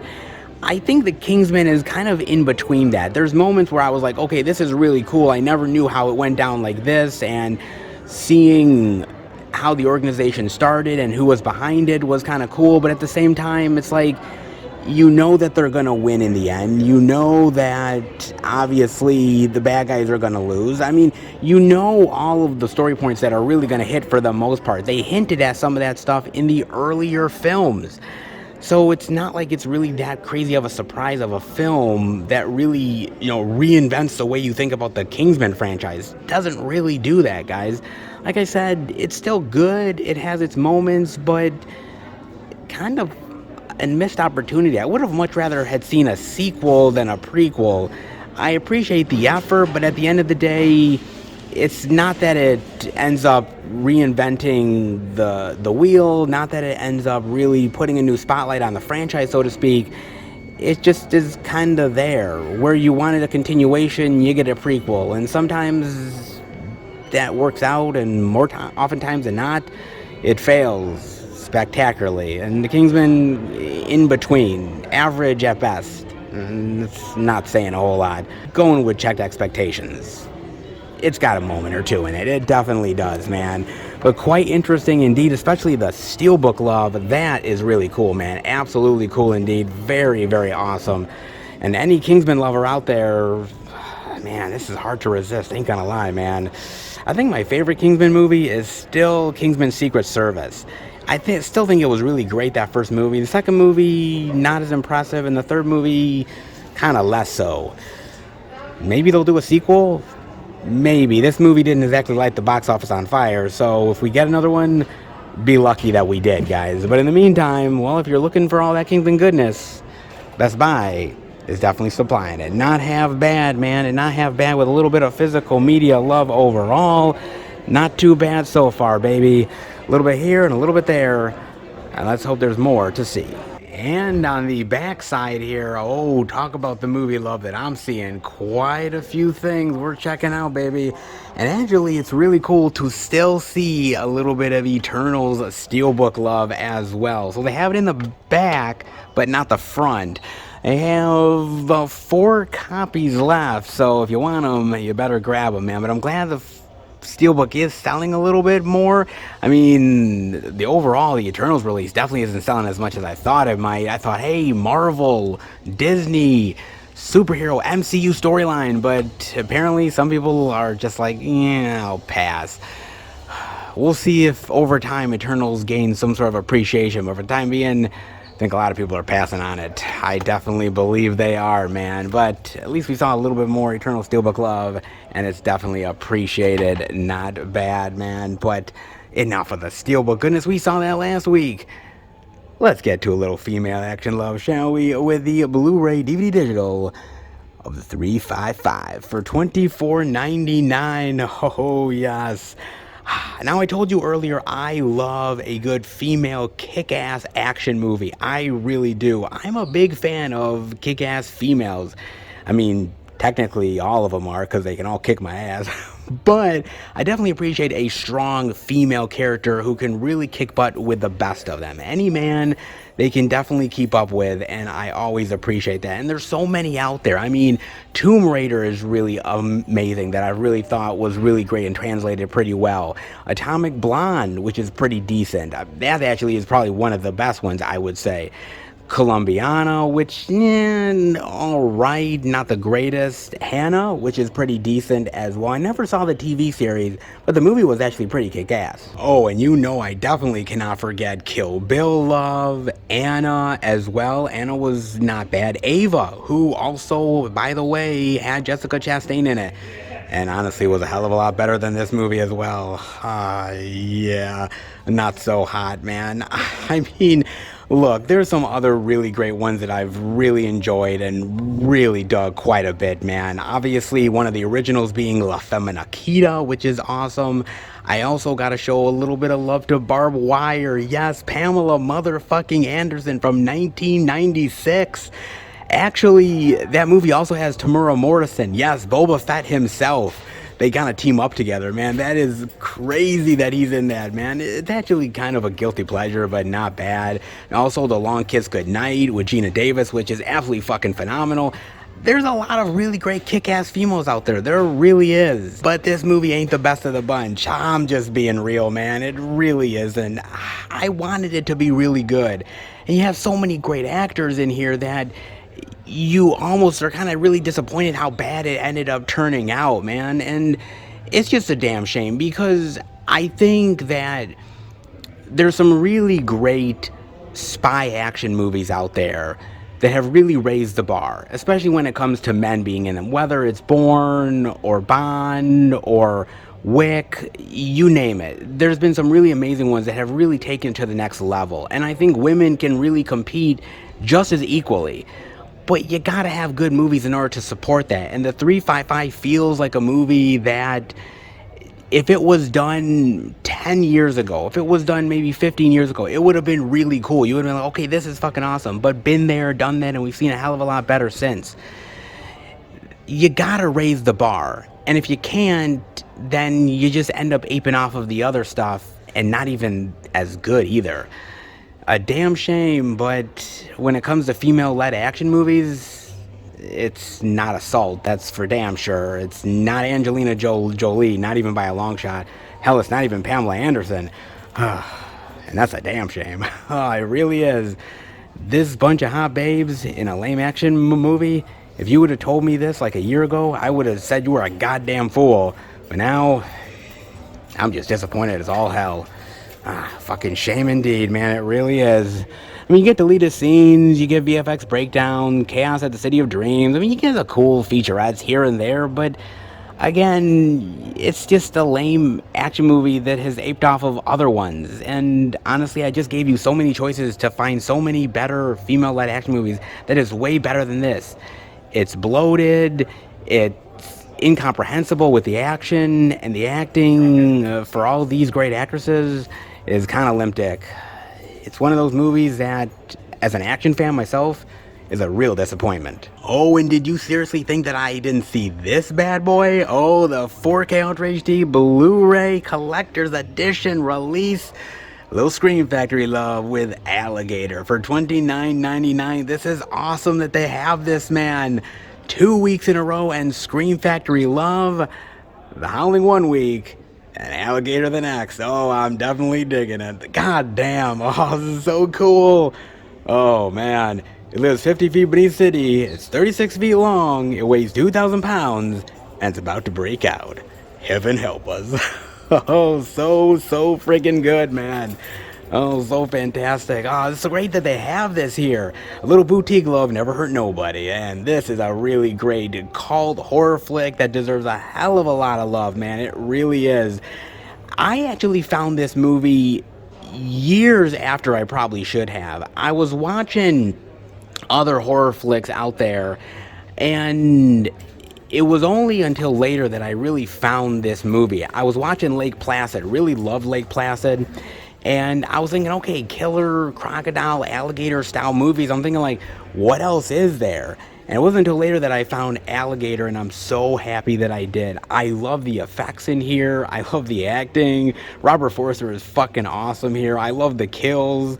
I think it's pretty clever of a film, man. It's fun, it's quirky. I definitely dig it, man. I really seriously do. This is some really fun shit, man. Now, mind you, there isn't a lot of really great killer crocodile alligator movies out there in the world. I mean, Lake Placid is one of them. I would also say Killer Crocodile. Yeah, it's kind of cheeseball, but I appreciate it. Killer Crocodile 2, not so much. Even Alligator 2, yeah, it has its fans, but I'm not exactly one of them. For me, there isn't many of them. I mean, there is that one movie, I think it's Crawl or something like that. Yeah, it's from way back that I ended up watching. Not bad movie, pretty good. Kind of apes off of these older ones, but not bad within the genre. Kind of a step below, but there isn't really many of them. A lot of them are like cheesy crap. Like they've made so many like Lake Placid sequels, which is fucking ridiculous. There's not many really fantastic ones, guys. So when you get a really good one, you definitely cherish it, because they ain't many out there, man. Alligator is definitely one of them, and they gave it the 4K love. That is some crazy shit, man. And look at those special features. Audio commentary, interviews, and so much more, baby. Oh, so cool. Hell, they even have the television version. I don't think I've ever actually seen the television version. Oh, that's interesting. God. When Scream Factory does a release, they definitely do, and Alligator is one of them. If you are looking for killer croc love, killer alligator goodness, Alligator has to be on the top of the list. Sometimes it's fashionable to be deceitful. Oh, indeed it is, with the House of Gucci. For $24.99, the Blu-ray DVD digital, a legacy worth killing for. Whatever you say, man. I don't know if any legacy is really worth killing for, but apparently Gucci is, for some odd reason, man. Money talks, bullshit walks, and if you wanted, hell, you'll do any goddamn thing to get it. Apparently so, man. Yikes. You know, I gotta give a lot of love to Ridley Scott. I really honestly do, man. I gotta give a lot of love to that dude, because he is a amazing filmmaker. I mean, of the most epic proportions. He's probably one of the best filmmakers of all time. And I know that's saying a lot, because you're thinking Ridley Scott. You mean Ridley Scott, who's been kind of disappointing as of late? That Ridley Scott? Okay, fair enough. He's made some disappointing things from time to time. But if you really think about Ridley Scott's career, man, he has done some amazing work that already puts him up there with the greats. The first movie he ever did was The Duelist with Harvey Keitel. If you've never seen that movie, I highly recommend The Duelist because it's just that damn good. It really is pretty fucking awesome, man. I mean, after that, he ended up doing Alien, which Alien is absolutely fucking phenomenal. I mean, Alien is classic. So immediately he's in the Hall of Fame, right? But then after that, he does Black Rain, he does Blade Runner, he does Thelma and Louise, he does Legend. I mean, those movies alone catapult him into star status director, man. That's what it ultimately gets him. And then he did even more. G.I. Jane, Gladiator, Black Hawk Down. Come on, man. I mean, those are instant amazing classics that are amazing. I mean, beyond belief. But then again, he's also hit some sore spots at times. I mean, Matchstick Men, I happen to really enjoy it, but a lot of people were not really impressed by it. The Counselor, not really amazing. The Alien prequels don't exactly light the world on fire. There's a lot of stuff that he wasn't really good at, and yeah, there's some that have become appreciated years after the fact, like Kingdom of Heaven, but it took a while to get there. I think The Last Duel is going to be one of those, but it's going to take time. But then again, he's done a lot of clunkers from time to time.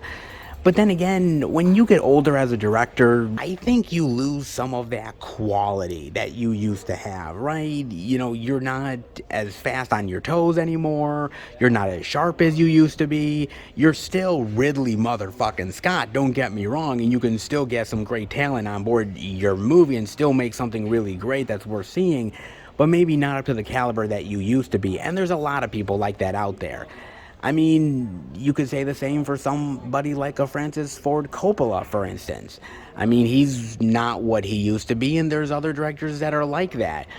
It's kind of interesting when it comes to the House of Gucci, because I think he was trying to go for a certain tone, a certain style that he achieved, but I don't think he ultimately made a very satisfying, gripping movie, because you know who was supposed to be in the running to direct this movie? Martin Scorsese. And I can totally see it, because if Martin Scorsese made this movie, I think we'd be having a very different conversation than we are right now. I'm not saying the movie's terrible. The performances are pretty solid for the most part. Okay, Jared Leto being the exception. But I think with his background in the mob mentality and movies like Goodfellas and Casino, I think he could have made something really unique and really gripping. Ridley Scott has some of those moments. He's made a movie like American Gangster, which is good, but not exactly great. Certain directors are suited for certain projects, and sometimes they turn out better than other times that they give a go to. House of Gucci is an interesting idea. Ridley Scott is a great director, but the two didn't, unfortunately, completely go hand in hand the way I was hoping it would. Still good, but not as good as it could have been. Then again, it's not Exodus, Gods and Kings, or that really terrible Robin Hood movie. You remember that one with Russell Crowe? Yeah, that was real shit. That was really bad, guys. So, House of Gucci, in all fairness, is average. It's not the greatest. It's not the worst. It's average Ridley Scott. And with such a great directing talent, it's kind of a shame. But it all depends. And I think that Denzel Washington ended up saying it really well, right? Because he was promoting a movie once. And one of the directors is like, well, you know, what qualifies you to direct this certain movie over other directors? And he gave an example of, like, Martin Scorsese making Goodfellas, or Steven Spielberg doing Schindler's List. Martin Scorsese could have done Schindler's List, most likely. Steven Spielberg probably could have done Goodfellas, but it's a cultural thing.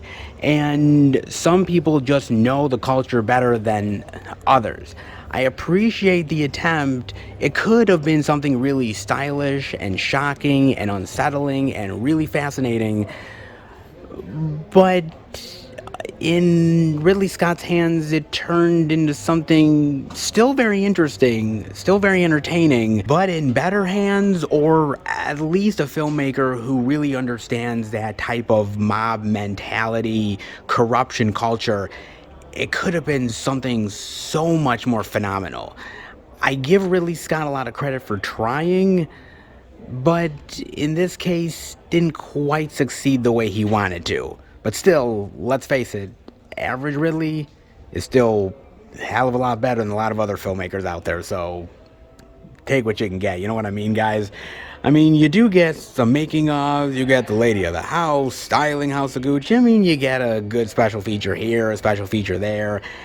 I really appreciate Ridley Scott as a director. I appreciate his filmmaking style. I appreciate the fact of how many movies he really has made for the culture of movies and how many classics he has actually crafted.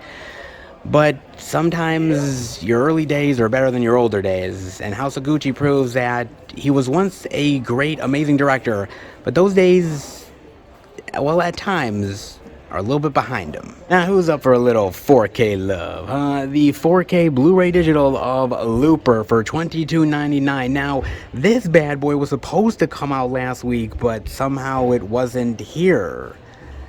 Wait a minute, did they not know I was filming? Come on, Best Buy, get your shit together, man. I get on their ass from time to time. They better straighten up or ship out, baby. I kid. Sometimes you get them in on release day, and sometimes you gotta wait a week. Regardless, we finally have it, man. All the sci-fi goodness. Hunted by your future, haunted by your past. Bruce Willis, Joseph Gordon-Levitt, Emily Blunt, directed by Rian Johnson.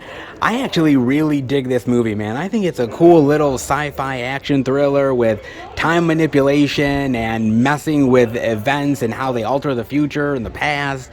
So good, man. I really enjoy this movie quite a bit, man. I love the elements, and the action is pretty damn kick-ass, too.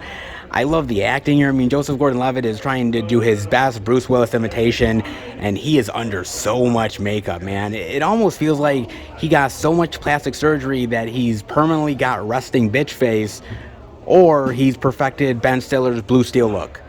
Either way, man, he's really pulling it off. He really is, man. And honestly, it kind of saddens me now to realize that this was one of the last times that Bruce Willis actually gave a shit. Damn, man, fuck. That really makes me sad now. Really depressed. But Rian Johnson did a really great job with this movie, and I remember watching this flick, really loving it, and then when he was announced for The Last Jedi as being the next director of a Star Wars movie, I was like, oh my god, the same guy that did Looper? Oh, he's gonna do an amazing job. Shit, did I eat my words? Oh man, did I? But hey, you can't win them all, folks, but he's really good at directing this movie, and I just love the futuristic elements here. I love the story. It was really imaginative, and it took time travel in a unique and different spin that I hadn't seen before. I really appreciated it, man. Thought it was pretty damn cool. You gotta check it out. If you've never seen this, high time that you did, and on 4K, it's going to be stunning as shit. It looked pretty damn sweet. And if you actually want to see a movie where Bruce Willis actually cares, you know, this is one of the last ones, so you better appreciate it. Call me Snake. Oh my god.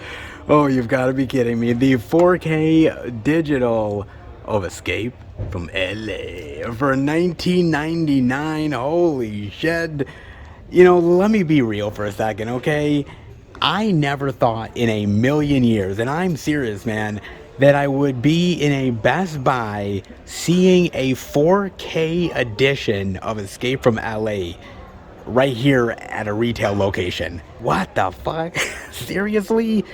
I was not expecting that, man, because if somebody said that Escape from LA would get the 4K love, I'd be like, well, there's a lot of other movies that deserve the 4K love. We're really doing it for Escape from LA? Well, why the hell not, man? And honestly, some more Snake Plissken goodness on 4K. I mean, can you really deny it? Seriously, badass Kurt Russell, so fucking good, man. Wow, that is really awesome that they have this. Just the fact that they have Escape from LA on 4K in general. The fact that it exists is wild to me, man. Oh, my lord. Oh, God, this movie. You know, everybody really loves and appreciates Escape from New York. Okay, Escape from New York is considered a classic, and rightfully so. It is really damn good. One of Carpenter's best films, by far, no doubt. But then when we talk about Escape from LA, well, nobody's really putting it in that category, man. Not even by a long shot. But I gotta admit how much I really do love this movie. It is a guilty pleasure. I'm not saying it's a good movie by any means. I'm not saying it's a great John Carpenter film. But I love the quirkiness of it. I love the action. I love Kurt Russell as Snake motherfucking Plissken, man. This guy that just doesn't give a shit.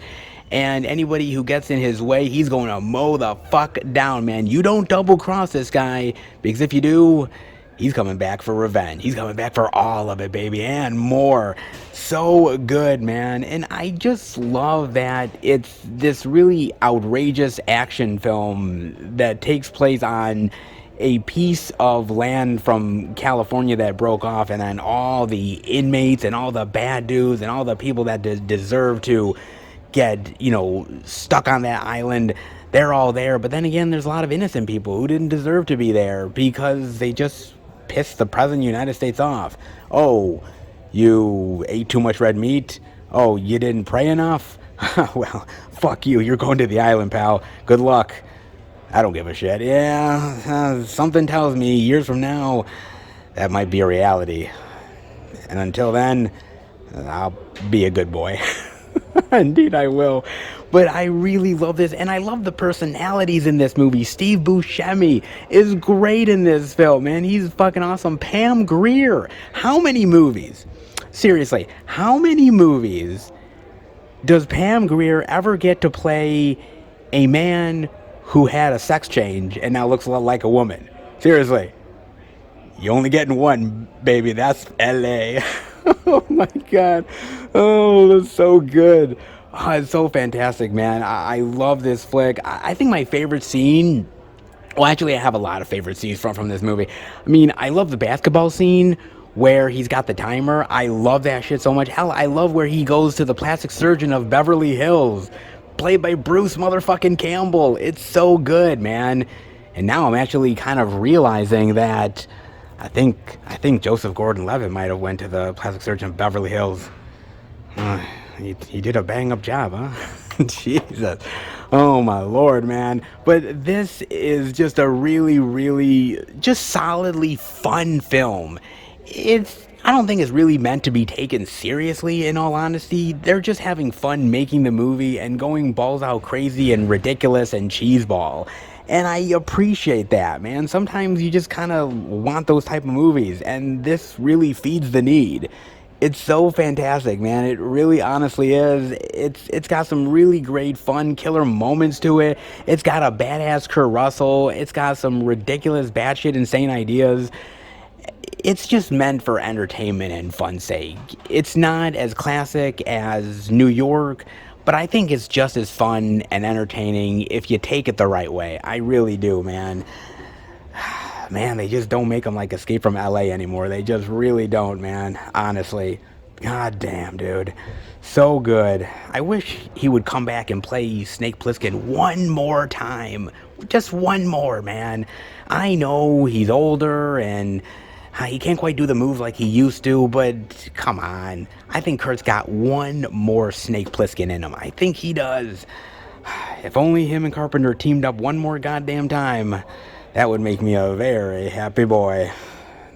Doubt it'll ever happen, but, it'll at least be on my Christmas wish list. But if you love this movie like I do, if you are a fan of cheeseball action movies with a badass lead like Kurt Russell, actually, it's kind of interesting because they gave it the 4K love, right? Yeah, they gave it all the 4K goodness Paramount did, but they put no special features on this thing whatsoever. It's just the movie on 4K. If you really want a jam-packed collector's edition release of Escape from LA, Scream Factory actually put out an edition which has all the bells and whistles, all the great features and commentary, you name it.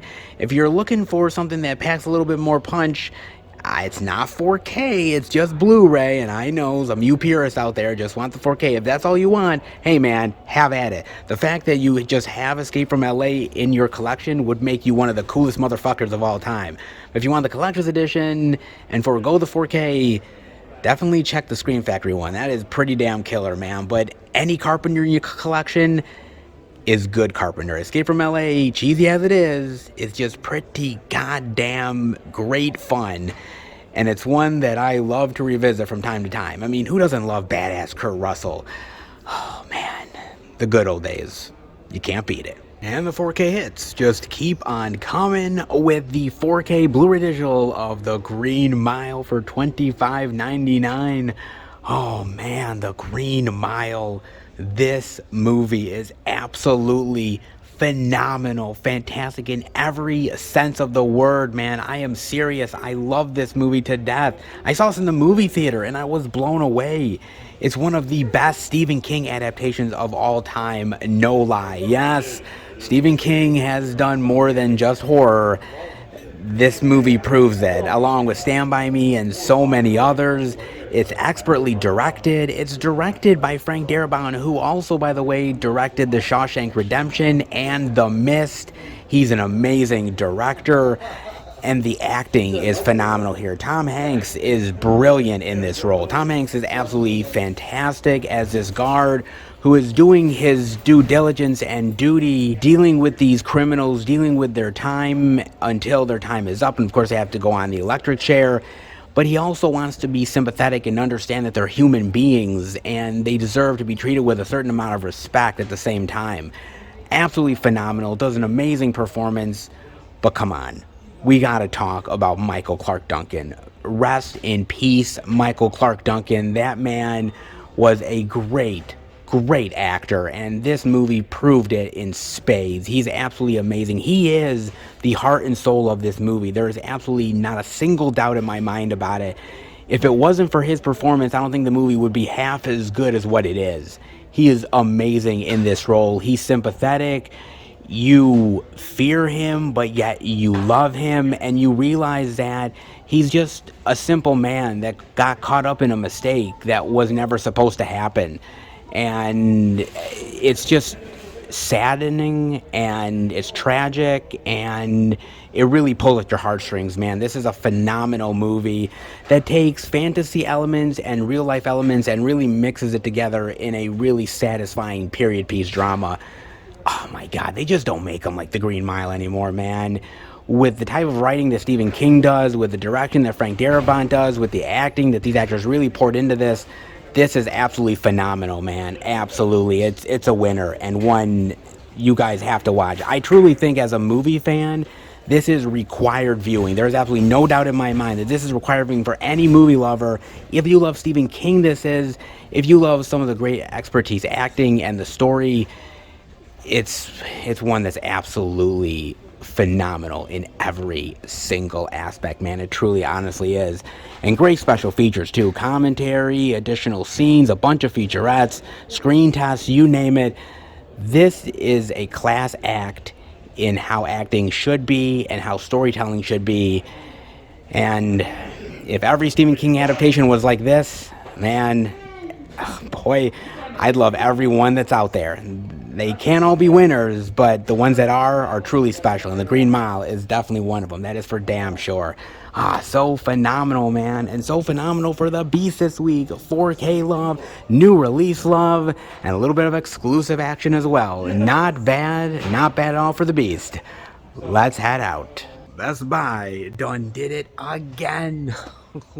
They really did, man. So honestly, this week was a really great, pleasant surprise. I mean, we had new release love, we had 4K upgrade goodness, we had boutique labels, we had exclusive action, we had everything in between for all of you movie lovers out there. And honestly, it really warmed my heart in a big bad way, because, you know, Best Buy is not what it used to be. I think we can all agree on that. But every now and again, every so often, there is a moment or two where it's a really great glimmer of hope. It reminds me of the old school days. And this is one of those times that really honestly does.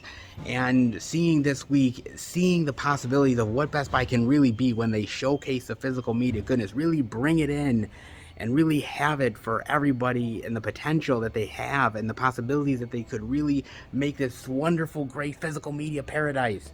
I know, I'm reaching. It's never going to happen like it used to back in the day, but every so often we get a moment or two that really showcases how great Best Buy can be, that they can really shine, and this week is definitely one of them. Can't say we're going to get the old school days back, but from time to time, we can at least revisit them. We can indeed, and this week definitely proved it. Oh, all that physical media love makes me a very happy physical media boy. Oh, indeed it does, and I hope it does for you as well. But I guess that's it for the Beast Love this week. How about we head home and finish the video? All right, everybody. That'll do it for the Blu-ray and DVD out and about video this week. And I gotta admit, man, it was pretty damn good, wasn't it? I mean, it really was. There was pretty much something for everybody this week. I mean, new releases, exclusives, 4K upgrade love, and a wee bit of boutique label goodness as well.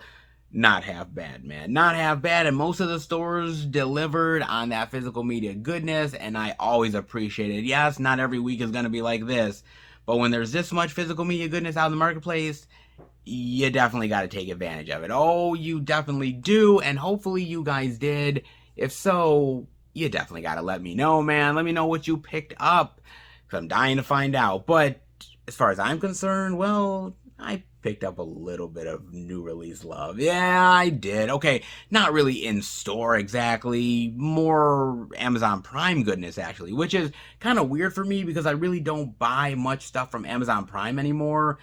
I mean, I still do, but very rarely. And the reason why is most of my shit really comes fucked up. I mean, really, it comes messed up badly. So I sometimes hesitate to do that, but this time around, they actually didn't do a half bad job. And considering that it's Paramount releases, they've been doing such a good job with re-releasing old school classics. These are ones that I really wanted in the collection. Oh yeah, 4 titles, well worth the upgrade and adding to the ever-growing collection.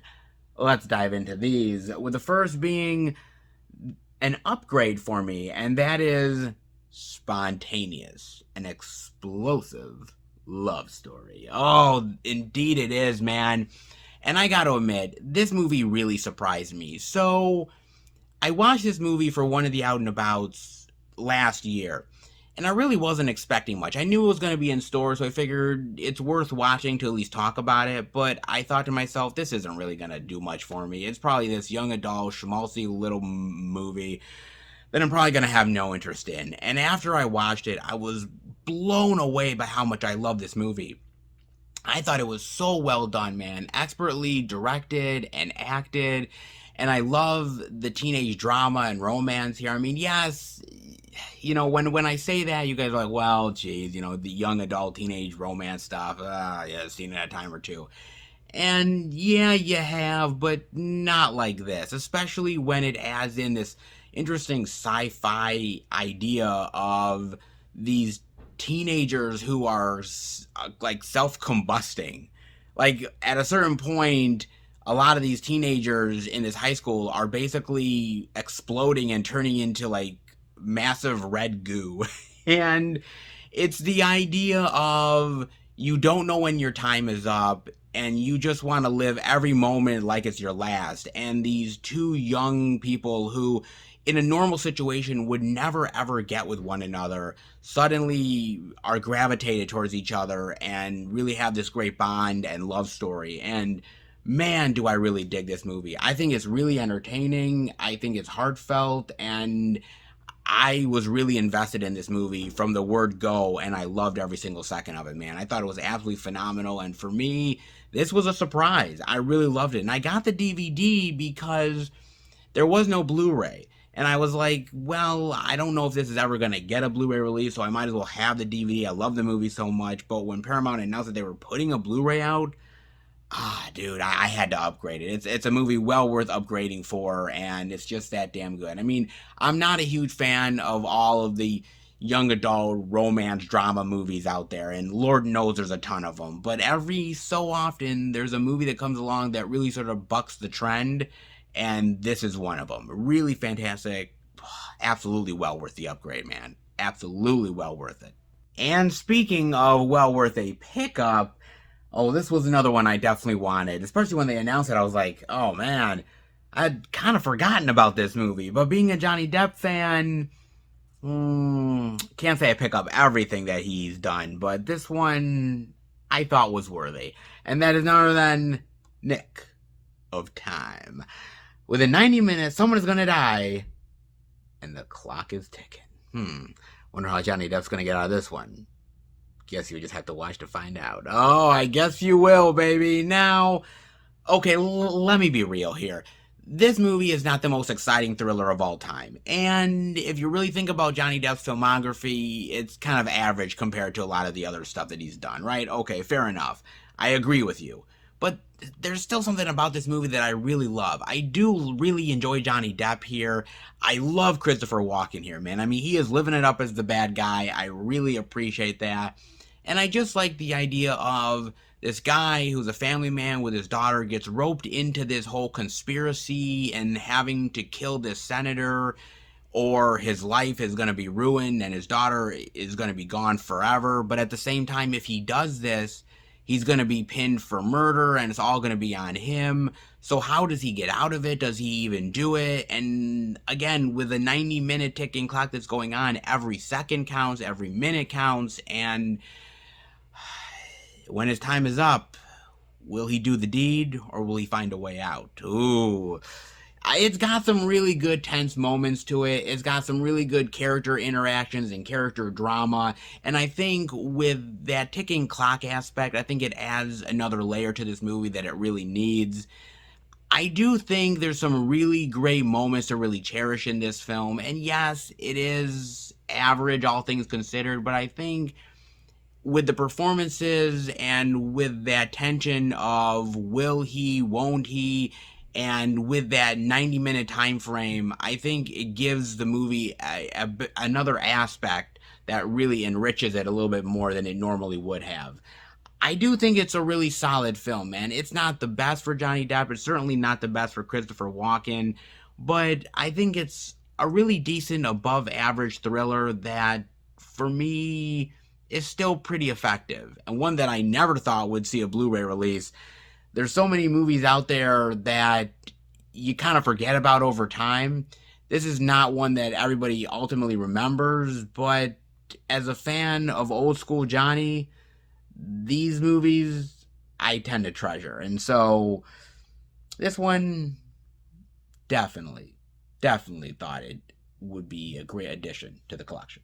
And how about a little old school nostalgia? Because when Paramount ended up announcing this title, I was extremely shocked. I thought, oh my god, this is a movie that I haven't thought about in such a long time, but I remember really digging in a big bad way. And now that it's finally coming out, a movie that, by the way, is highly underrated, doesn't get nearly the amount of appreciation that it really deserves. And hopefully now, with this Blu-ray release, hopefully maybe a little more appreciation. Let's hope with 200 cigarettes. Oh man, it's 11:59 on New Year's Eve. Do you know where your date is? Well, I hope you do, because if you don't, it's a little late, isn't it? Oh, it kind of is, man. But damn, is this movie so fun and entertaining. Oh Lord, this is pure nostalgia, because this movie came out in 1999, okay? Oh, man, the good old days. I mean, really it is. And it's a great time capsule in so many ways, especially for these actors. I mean, let me read off a roster of amazing talent in this film. I mean, Ben Affleck, Casey Affleck, Dave Chappelle, Janine Garofalo, Kate Hudson, Courtney Love, Jay Moore, Christina Ricci, Paul Rudd. I mean, that is a who's who of actors at that moment in time. And what's so fascinating to look back at this movie, especially compared to nowadays, is some of those actors have become like true thespian, Academy Award winning actors, and others have been completely forgotten. I mean, nobody really talks about Janine Garofalo anymore, or Jay Moore, Courtney Love, and some of these actors have went on to do more directing careers and gotten out of the acting business. It's so fantastic and interesting to see this moment in time for this type of film with those actors, but it's so fun. It's incredibly hilarious. It's got entertaining qualities, great characters in here, quirky moments, and for me, it's just a really fun romantic comedy. Yeah, it's probably not the best romantic comedy of all time, and it has been one that honestly I think has been forgotten over time. There's some romantic comedies that really end up becoming ones that people prop up for years and years and get remembered, and there's other ones that kind of get forgotten a little bit somehow over time. Maybe it didn't get a lot of appreciation and sort of got lost in the shuffle. 200 Cigarettes is one of those movies, but it's just so incredibly funny, and the entertainment quality is freaking fantastic here, man. I love these actors. I love this type of movie where it's all these different stories about all these different people on New Year's Eve, and you know, all the sort of crazy hijinks that happen and the romance involved, and I just love it, man. I really do. I mean, it's movies like this that I really love, and then there's other movies like that really terrible one like New Year's Eve, which is really shitty. I mean, if you compare New Year's Eve or 200 Cigarettes, shit, I'll take 200 Cigarettes any goddamn day of the week, man. I really will. It's been so long since I've watched this movie, but man, when Paramount announced it, I knew it was an immediate pickup, man. It's not a movie that everybody's gonna gravitate towards, but for me, especially as an old school nostalgic lover of these type of movies back in the day, man, it was well worth the pickup. And speaking of one hell of a surprise, dude, I was not expecting when Paramount released this, because I was never expecting this movie to ever see another light of day on any other physical media release, because it's gotten forgotten by time, underappreciated, and nobody really ever talks about this movie, but they really should, because it's that damn good. I remember seeing this movie in the theaters with my mother. It was so great, man. And I can't wait to revisit this film. And that is none other than In Dreams. Oh, man. Annette Bening, Aidan Quinn, Stephen Ray, Robert motherfucking Downey Jr. It's so good. I mean, basically, it's about this woman played by Annette Bening who has this mind link with this mysterious serial killer played by Robert Downey Jr. And she has this connection. She can see the killings before they happen or while they're happening. And she doesn't really understand this connection that she has with him, but she has the potential to stop this guy. And she tells everybody around her, hey, I have these dreams, these connections with this killer, and we can try to catch this person, and nobody believes her. They think basically she's like, cuckoo, she's out of her mind. And eventually she just has to go up against the killer himself and try to stop him. Will she though? Guess you'll just have to find out. But oh, so fucking good, man. It's so great. In the theater, I was there 98 with my mother watching this, and it was so wonderful and tension filled and on the edge of your seat. A really great little thriller horror flick, which I really appreciate, man. I mean, Annette Bening's great here, everybody is, but I gotta give props to Robert Downey Jr. here. I really do. I mean, everybody considers him as Tony Stark, and I can't quite blame you guys, because he's been in the MCU for so long. He is Tony at this point. But go back and look at his older work, and he has done some amazing performances, even being a supporting player in some of these films where, yeah, he wasn't the complete focus, but he gives phenomenal performances. I mean, something like Zodiac or U.S. Marshals or In Dreams, really amazing stuff that he did as an actor, which really goes underappreciated. And how many times can you really say that Robert Downey Jr. played a serial killer? I mean, seriously, I don't think there's many times. This might be the only time. But he's so fucking good in this movie, man. He plays really creepy and evil. He's so awesome in this movie, man. So is Annette Bening and everybody involved in here. Really tense moments, on the edge of your seat, thrill ride that I really enjoy, really love, man. This is a movie that really didn't get a lot of appreciation when it got released, didn't make a lot of money, kind of just was really shuffled under the rug and forgotten. And it's a goddamn shame because it really is fucking good, man. Directed by Neil Jordan, who has done some amazing films as well.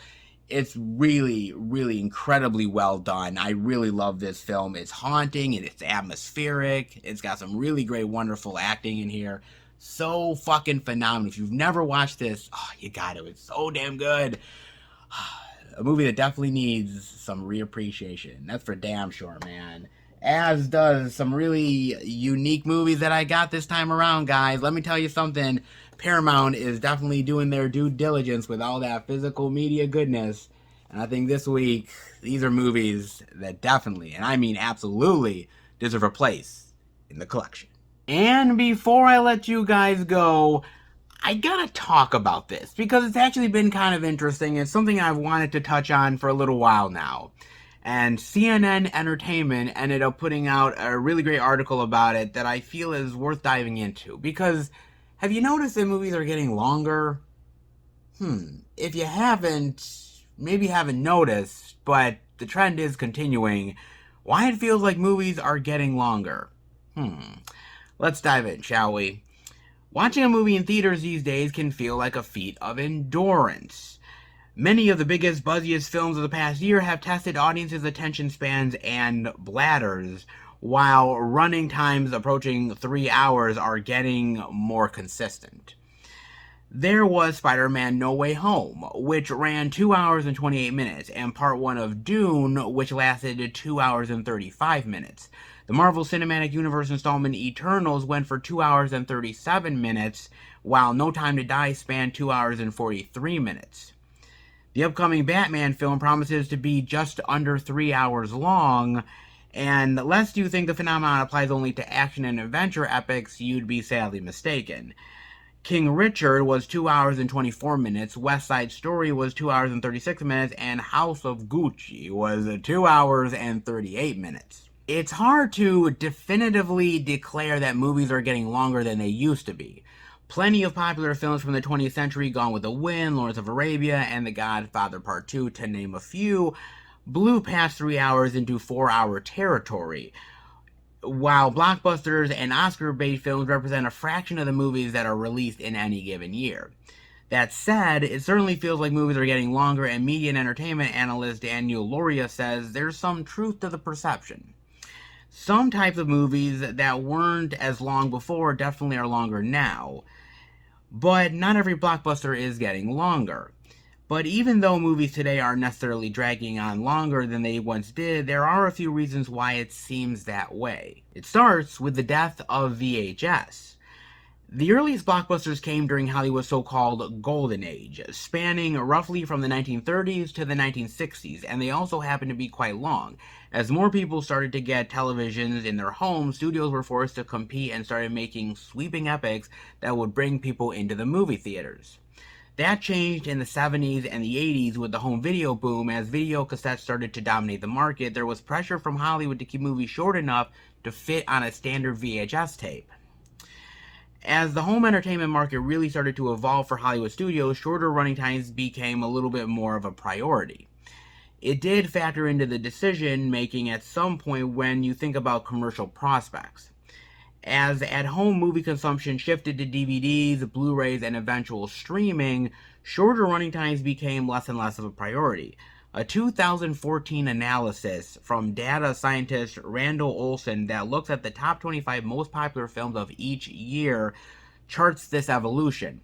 While feature films steadily grew longer from the 30s to the 60s, they lost an average of 10 minutes from 1970 to 1985, only to creep back up again to the lengths they were in the 60s. Then came the superhero spectacles.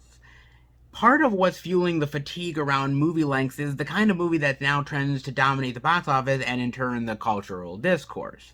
There used to be just a lot more balance, says Eric Anderson, founder and editor-in-chief of the website Awards Watch. You go look at the top 10 films of any given year going back to the 90s, the 80s, 70s, and it was a mix of everything, action and science fiction and drama and comedies. What we see now is just Marvel, DC Extended Universe, Dune, these other existing IPs, rather than original content and mid-range budget adult stories. Those movies, the superhero installments and the sci-fi spectacles, are what tend to push 3 hours, Anderson adds, and it's those movies that audiences are primarily going to theaters to see.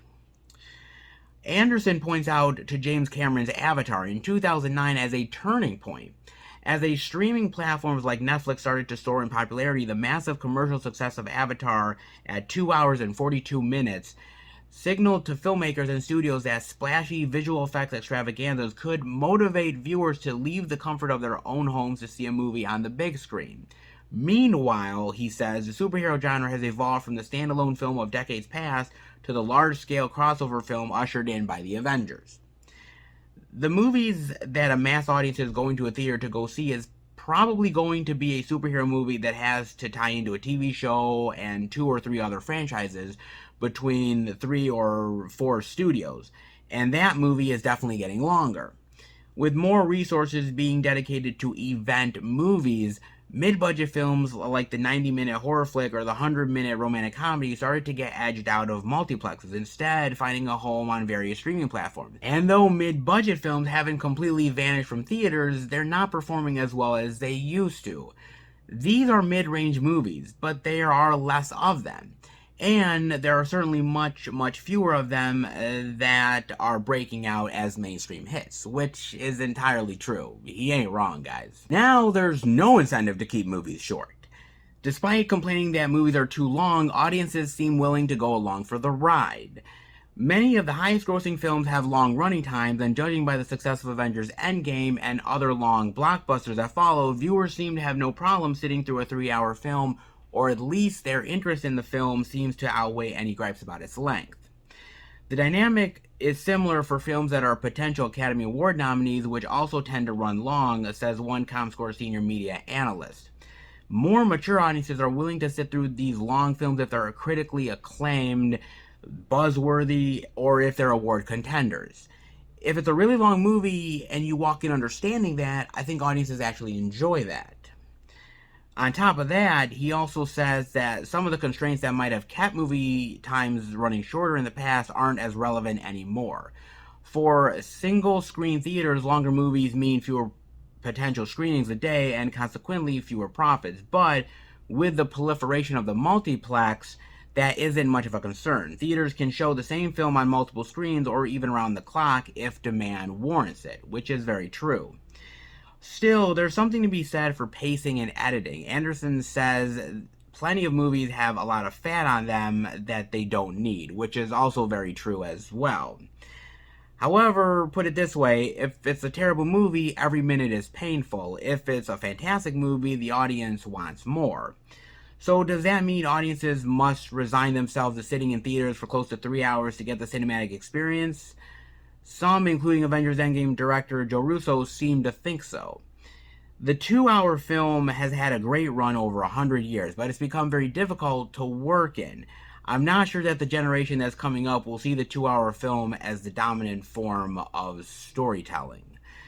Others propose bringing back the intermission, but as long as cinematic storytelling keeps getting more ambitious, and as long as audiences keep coming back for more, it seems that viewers will have to get used to holding their bladders or stay at home. I hope you don't have a weak bladder, because if you do, better stay at home, folks. You better. It might be helpful. Oh, Lord, it just might be. And honestly, the article is absolutely true, because movies have been getting longer, or it feels like they have. You know, this week, doing the out and about, I was watching all these movies on Amazon Prime, and all 4 of the major releases that were coming out this week were way over 2 hours, all of them. And I remember talking to my girlfriend's father and saying, oh yeah, I've got to watch X, Y, and Z, and I'm saying all of them are over 2 hours, and at the end of the day, when I'm done watching all 4 of the films, I will have watched 8 or 9 hours worth of movies. Just for in like a couple days time span. And he's like, oh my God, man, that's crazy. And I said, yeah, but that's the way the world is now. And for me, I think it all depends on how good the movie is, right? Because if the movie is not that good, you're sitting through a long 2.5, 3 hour movie and it can feel like forever. Then again, terrible, really short films that are 90 minutes can also feel like forever. So the runtime doesn't ultimately matter as long as the movie is good, right? Because I remember sitting in a movie theater watching Avengers Endgame and thinking to myself, this movie is damn near 3 hours long. And how are they going to pull this shit off? And I remember leaving the movie theater thinking to myself, it never even felt like close to 3 hours. By the time the movie was over, I'm like, oh my god, didn't we have another hour or so left? Like, it breezed by. And the same thing with something like Titanic. Titanic is 3 hours long, but I remember being in the movie theater watching it, and it never felt like 3 hours to me. It felt like it just breezed by immediately. But then again, there's other moments where recently I've been in the movie theater, like watching The Eternals. As much as I do enjoy The Eternals, and I really do, I kind of felt like it felt a little bit lengthy. It felt a little bit long, and I was getting a little bit antsy. And it's all due to the storytelling at the end of the day.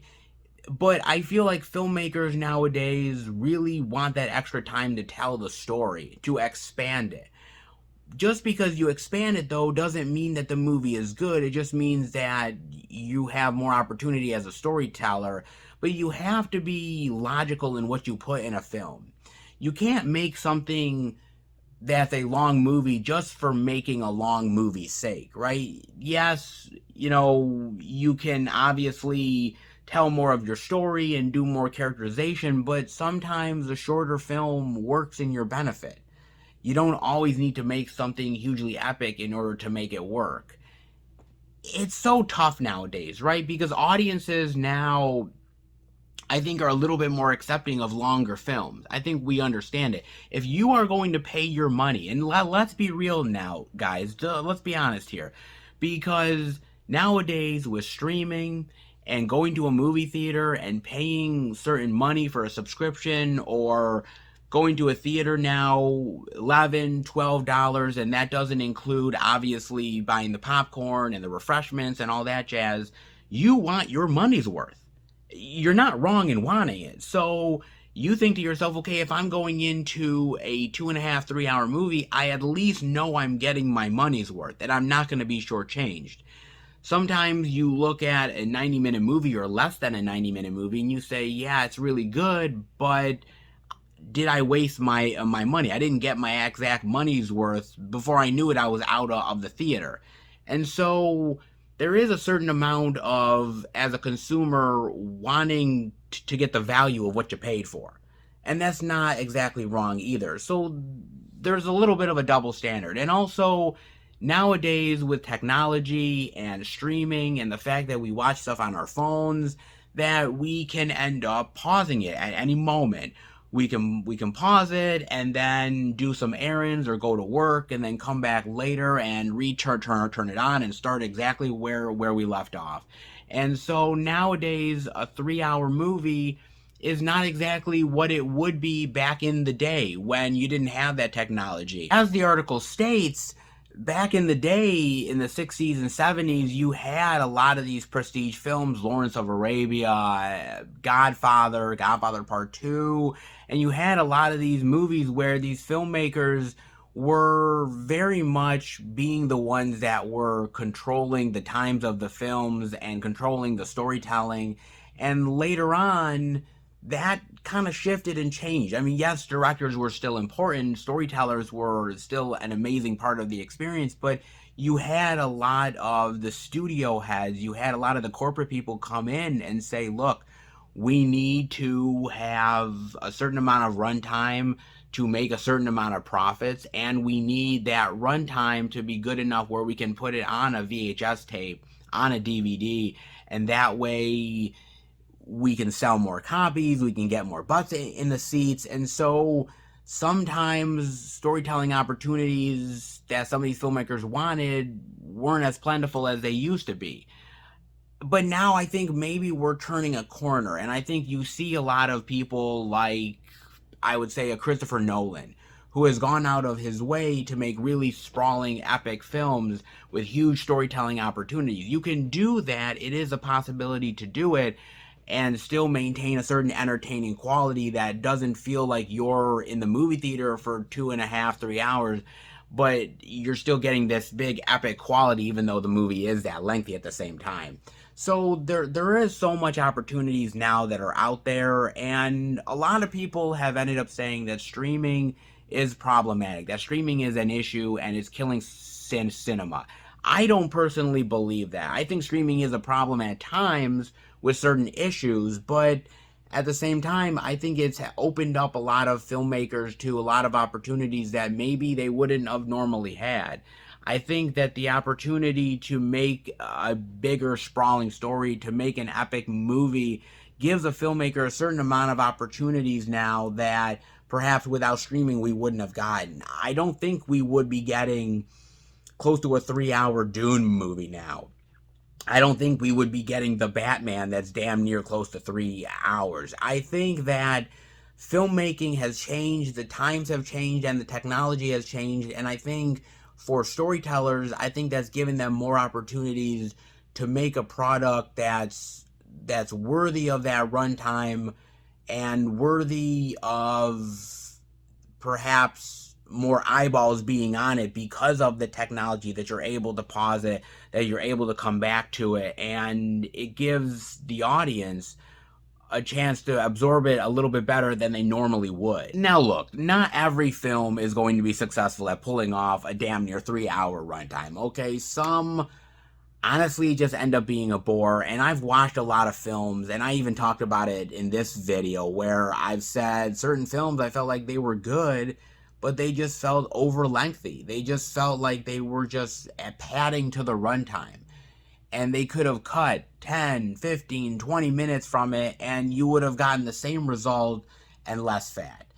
Look, I grew up with so many films growing up. I have watched, 90-minute horror films. I've watched big, sprawling blockbuster epics. I've watched really long, drawn-out dramas. I've watched it all, man. And at the end of the day, I don't mind a certain length of a movie as long as it entertains me, right? It could be an 80-minute movie, but as long as I'm entertained by it, as long as I really enjoy the ride, I don't care if it's really short or incredibly long, man. But it does feel like filmmakers are being more bold with storytelling. It does feel like they're being more bold with runtimes, and it feels like the audience is willing to give them an opportunity to maybe showcase it. But don't mistake the fact that it's this good now. 5 years from now, we could be having a different story. 5 years from now, audiences could be like, look, I've been watching so many long run times. I only have so much time in a day. I don't have a lot of time to really invest in a 3-hour movie, and every single movie being close to 3 hours. And sometimes I just want a short movie experience, enjoy it, and then go to bed. And I think there is a little bit of a push and pull right now. I think streaming gives us a great opportunity that affords storytellers amazing chances to give great experiences and give you these long, lengthy stories and really give you these great moments that you can cherish as a moviegoer. But then on the other hand, at a certain point, it does get a little bit on your nerves that you're like, oh my God, I've got to watch another movie that is this friggin' long. And at a certain point, you are going to test the audience's patience. You are going to do it. And some people are already being tested. Their patience is already being that way. The fact that you have these movies that are 2+ hours long, and the fact that every movie is. I mean, you look at all the MCU cinematic experiences. They're well over 2 hours long. You look at a lot of these franchises, like Dune is a very long movie. Well, the next one is going to be the same thing. Oh, well, the Harry Potter films, and those are all long. And then other filmmakers are like, well, if they're doing lengthy movies, then we have to do long movies. And it tends to be one of those situations where what's good for one isn't good for all. And so I think it really is a case by case basis. You have to really evaluate it with each movie, but I do think that audiences are willing to go with it as long as the movie is good. But again, when you go into one movie really loving it, and then you go into another movie really hating the length, it's really based on the property, based on the storyteller, and whether or not they can keep you entertained for that long. It's tough to do. It's tough to keep you entertained for a really long time for that stretch of an experience and maintain it for that amount of time. It's not particularly easy to pull off. Filmmakers have been doing it for decades, but some are able to maintain that better than others. I do appreciate the Denis Villeneuves. I appreciate the Christopher Nolans out there, and a lot of these very unique and wonderful filmmakers who are giving us amazing storytelling opportunities. But at the end of the day, sometimes you just want a 90-minute blow 'em up Michael Bay flick. You know what I'm saying? So it depends on your mood, it depends on the moment, but I think just because longer movies are the flavor of the month now doesn't mean that they're going to continue to be for years to come. Filmmakers have to be smart about how they're making these movies. And just because it's the popular thing doesn't mean that every movie needs to be that long. It's a case-by-case basis, and it's up to you as the moviegoer to basically tell the filmmakers what you really think. You have the control in the palm of your hands. You have the control with your dollars and your opinions and reviews and putting it out there and saying, yes, this movie deserved to be this length, but this movie maybe needed to not be. And by really putting your opinions out there and really being the driving force of what these studios do ultimately, you have the power to control where movies and entertainment go next. I love movies. I love diving into movies and the storytelling ideas and the really great moments that these long movies afford us. But at the end of the day, look, not every movie is going to be a Gone with the Wind, okay? Not every movie needs to be that long. And sometimes a long movie can be a detriment to the experience. It just depends on what you're watching. Entertainment, just because superhero movies are long, doesn't mean that every movie has to ape off of the superhero experience. Because if they do the same thing, then it's just going to blow up in their face at the end of the day. I wonder what you guys think about this. I mean, do you think that it's a good thing to have all of these movies be like 2-ish, 3 hours long and these big experiences? Or do you honestly think that these movies are getting out of hand? That we're getting so many movies now that are being 2.5 hours, 3 hours long that at a certain point it's like, you know, one of these movies is well worth it to be this long, but another one isn't. When is enough enough? And when are these studios going to learn that not every movie needs to be this long? Sometimes it's good to have a 90-minute experience.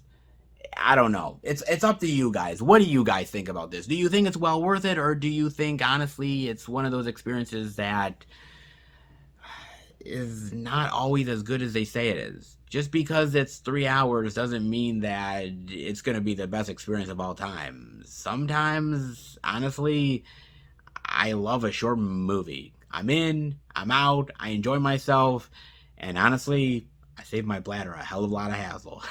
I really do. Trust me, it's very appreciative. It really is, man. Let me know what you think about all that. I am definitely interested to find out. And hopefully you enjoyed this video. If you did, definitely give it the thumbs up. If you're new to the channel, welcome. Check out the other Blu-ray and DVD out and about videos that I do. Movie reviews, live streams, Blu-ray pick-up videos, and much, much more. If you're a lover of movies and physical media, hit subscribe and become part of the Film Fan Nation. I want to thank my really great subscribers out there. You guys are immediately awesome to me. I mean, you show up to watch the videos, you watch all of it, and trust me, sometimes my videos are like a 3-hour movie. Okay, so you guys definitely dive into them and are very wonderful to sit through it and comment and give me great feedback. I really appreciate it. It's amazing to me from the bottom of my heart. Thank you so much. So if you haven't done it, subscribe, hit the notification bell if you want to be notified for more videos that I make.